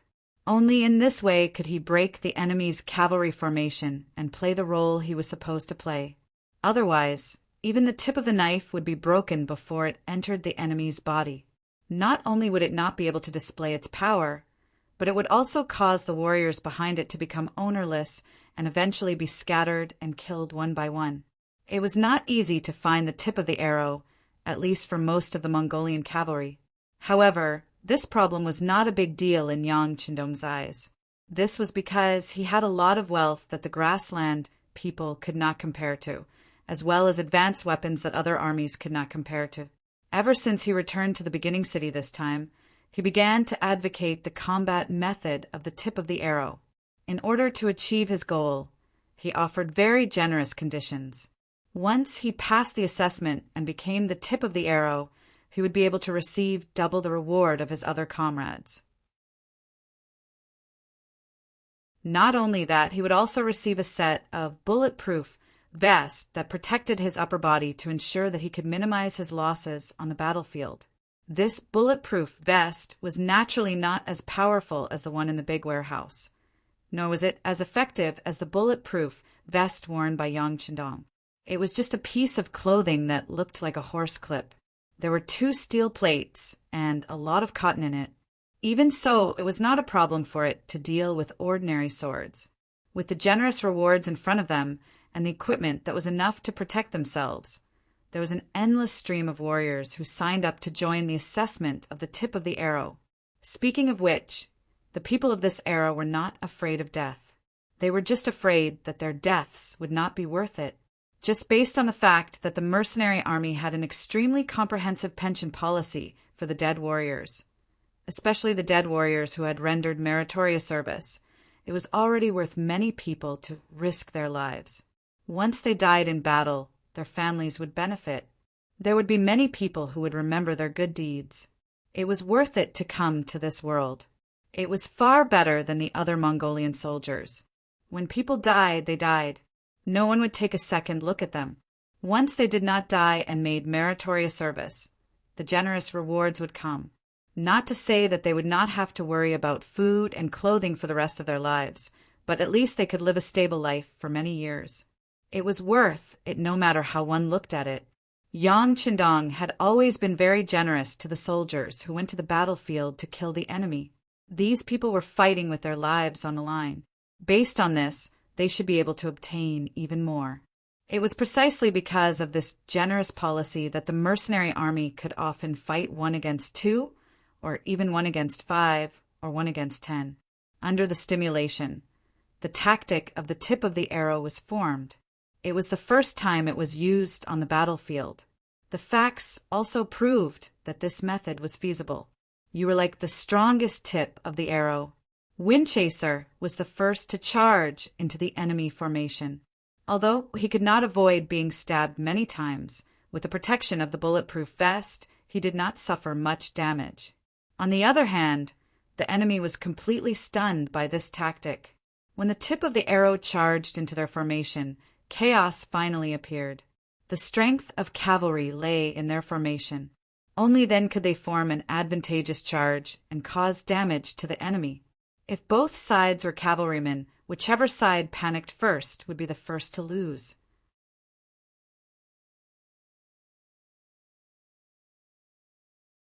Chapter 830. The formation could no longer display the strength that it should have.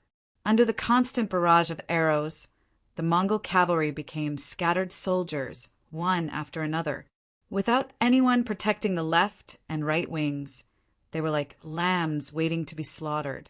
Often, before they could even charge out for dozens of meters, blood splattered all over their bodies, and they were either injured or killed. In comparison, the Windchaser cavalry with the tip of the arrows were like nails that had sunk into the enemy camp. They scattered the enemy and killed them one by one. Even if some of the soldiers had temporarily lost contact with their troops, they still had the 3-3 tactic. As long as there were 3 cavalrymen, they would be able to display the might of a small charging formation. Even if there were 10 cavalrymen, they would be able to hold on for a while. If there were too few opponents, then the saber would fall and the person would die. There would be no victory. On the other side, the Tatar cavalry commander Su, he had also become the tip of the arrow. In terms of individual strength, he was not weaker than Windchaser, and was even stronger. He led the Tatar cavalry and charged forward. It was as if they had entered a place where no one could stop them. They killed group after group of Mongol cavalry and continued to expand the battle results. Beat the gong to retreat. Fan Yuhai, who was riding on the horse, had a deep gaze. If one looked closely, one could see the shock in his eyes. Seeing that there were not many cavalrymen left and that they did not have the strength to attack anymore, he quickly gave the order to retreat. The Mongol cavalry, who were lucky enough to survive on the battlefield, felt like they had been pardoned. When they heard the sound of the gong, they quickly retreated from the battlefield. However, even the formation had been broken, so how could it be so easy for them to escape? In the process of retreating, not only did they have to endure the harassment of the mercenaries, but they also had to endure the pain of arrows when they finally managed to kill their way out of the formation. As they retreated, at least 100 cavalrymen were shot by arrows. Their fleeing horses fell to their deaths, dying on the path of hope that they had seen. In the end, less than 500 of the 2,000 cavalrymen that they sent out returned. Furthermore, almost all of them were injured, and their faces were filled with fear. Just this battle alone had broken the morale of some of the soldiers. No one could guarantee that such people would not go all out if they were sent to the battlefield again. In comparison, the Tatar regiment only suffered less than 100 casualties. Most of them were injured, and most of them had minor injuries. After some bandaging, they could quickly return to the battlefield. This was the strength of the mercenary army. Of course, the strength of the tip of the arrow was due to the strength of the formation. And of course, it was because most of the people sent this time were veterans and people who were good at fighting. However, the victory was right in front of everyone's eyes, and no one could question it. Fortunately, this was a fighting force formed by veterans who had been through hundreds of battles. Fortunately, there was a certain proportion of new recruits and captive soldiers in the opposing mercenary army. Otherwise, if this battle continued, there would be no hope for them. Zhuge Feng and Su He brought their troops back. What welcomed them were the cheers and congratulations of their comrades. For a moment, the two commanders and the soldiers who had followed them to battle all had happy expressions. At this moment, Yang Qindong's voice sounded out from the white dragon horse. Those who have done well in battle will be remembered. When we return, we will reward them greatly. Mighty war god! Mighty war god! Immediately, loud cheers resounded across the land. Not long later, the cheers grew louder and louder. Not only were the veterans cheering, even the new recruits who had just joined the army a few days ago, as well as the captives who had just been transferred from the construction team to the army, were all cheering loudly. At this moment, they were quickly assimilating into the mercenary army. They were experiencing what it meant to share glory and loss. When the shouts reached the other side, the expressions of the Mongol cavalry became very ugly. Before, there were some people who had looked down on the Mongol cavalry because of the Battle of Yindu a few days ago. They thought that the legendary powerful mercenary army was only so-so. However, after witnessing this scene, they quickly closed their mouths. In comparison, they knew just how lucky and difficult their previous victory was. Of course, there were also quite a few generals who turned to look at Fan Yuhai, who was riding on his horse with an unchanging expression. In the previous battle, it was because they had listened to his suggestion that they were able to heavily injure the mercenary army. Now that the war god had personally appeared, they hoped that their general would be able to come up with a better plan. Fan Yuhai's expression did not change, but great waves had already risen in his heart. He had exchanged blows with Yang Qindong before, both directly and indirectly. However, that was only a battle of infantry. Yang Qindong had relied on his long-range firearms. However, the battle in front of him was completely a head-on clash. They had lost so badly and so quickly, which was out of his expectations. However, a famous general was a famous general. Fan Yuhai would not be discouraged because of a momentary defeat. He looked at the mercenary army on the other side and had a new plan in his heart. In the end, they had too few people. Moreover, the ratio of veterans was too low. This was their weakness. In a small-scale battle, they might be able to rely on this advantage to win. But what about a large-scale battle? Even if the casualty ratio was 1, 2, or even higher, he could still afford it. On the other hand, The mercenary army would not be able to take it. Once that happened, it would be time for him to counterattack. Pass down the order. Send out 5,000 cavalry from each side. Charge! The thought flashed through his mind and turned into words as Fan Yuhai spat them out. When Lu Duo and Zamubala heard this order, they were first stunned. Then they understood what the general meant. They immediately cupped their fists and went to mobilize the cavalry.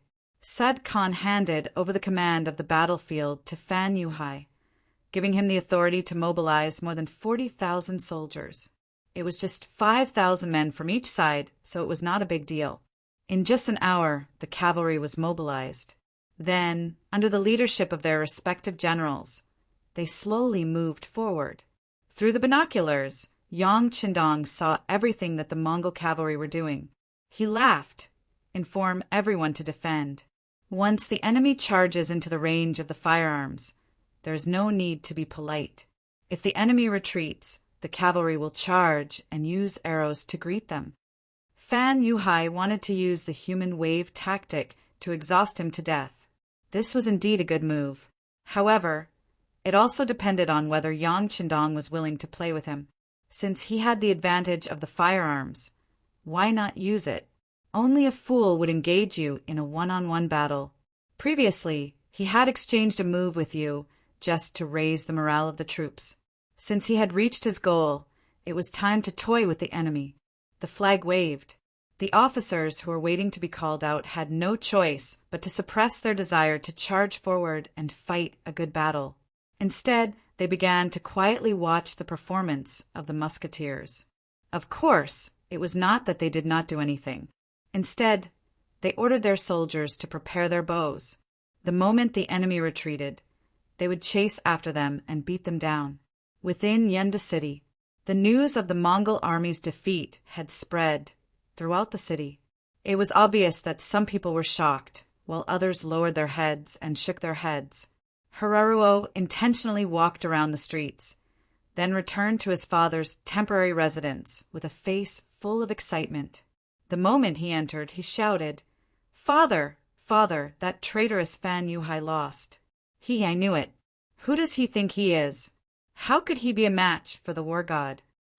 In his heart, Halaruo naturally hated Yang Qindong. If not for this person, he might have already become the son-in-law of the Mongol tribe. However, the hatred he had for Fan Yuhai was not small either. Although Fan Yuhai had never said that he was Agar Dorji's subordinate, in the eyes of this father and son pair, they had always thought so. Now that the two enemies were fighting, no matter who won or lost, it was something they were happy to see. In the courtyard, Agar Dorji was basking in the sun. He sat on a chair with a relaxed expression. Although there was a great battle going on outside, Agar Dorji wasn't worried at all. Even if the sky fell, there would be someone higher to hold it up. On the contrary, he was waiting for Sud Khan to beg him to send troops. When that time came, he would definitely ask for an exorbitant price. Seeing his ugly son yelling and screaming as he entered the courtyard, Agar Dorji shook his head helplessly. His son wasn't very capable, but his temper wasn't small. He really didn't know how his son was going to survive if he wasn't around one day. Ha Lu Rua seemed to only want to vent his feelings. He didn't insist on his father responding to his shouts. Seeing that he had achieved his goal, he turned and left. "Father, if there's nothing else, I'm going to find some fun. Staying in this courtyard is really annoying." The so-called fun was naturally looking for women. Mu Rin, the original general of the city, had escaped. However, many of the citizens did not escape with him. The previous fire had only burned down the east of the city, and the other 3 cities were not affected. Not only that, some industries did not only survive, but because there were close to 60,000 Mongol cavalry in the city, some industries became even more lively than before. The fun that Halaruo wanted to find was naturally the matter between men and women. He knew that his son was too ugly and had not married yet. In this aspect, Agar Dorji had always allowed him to do as he wished. However, considering that the city wasn't very safe, He still nodded lightly to the guard captain beside him. A group of 10 guards followed him out of the residence. They were going to protect the young master's safety. However, what they did not know was that when Hilaro walked on the streets behind him and his guards, someone was watching everything closely. You're tuning in to the Thunder Spear YouTube channel. Don't forget to subscribe and join us on this journey to catch the most captivating stories.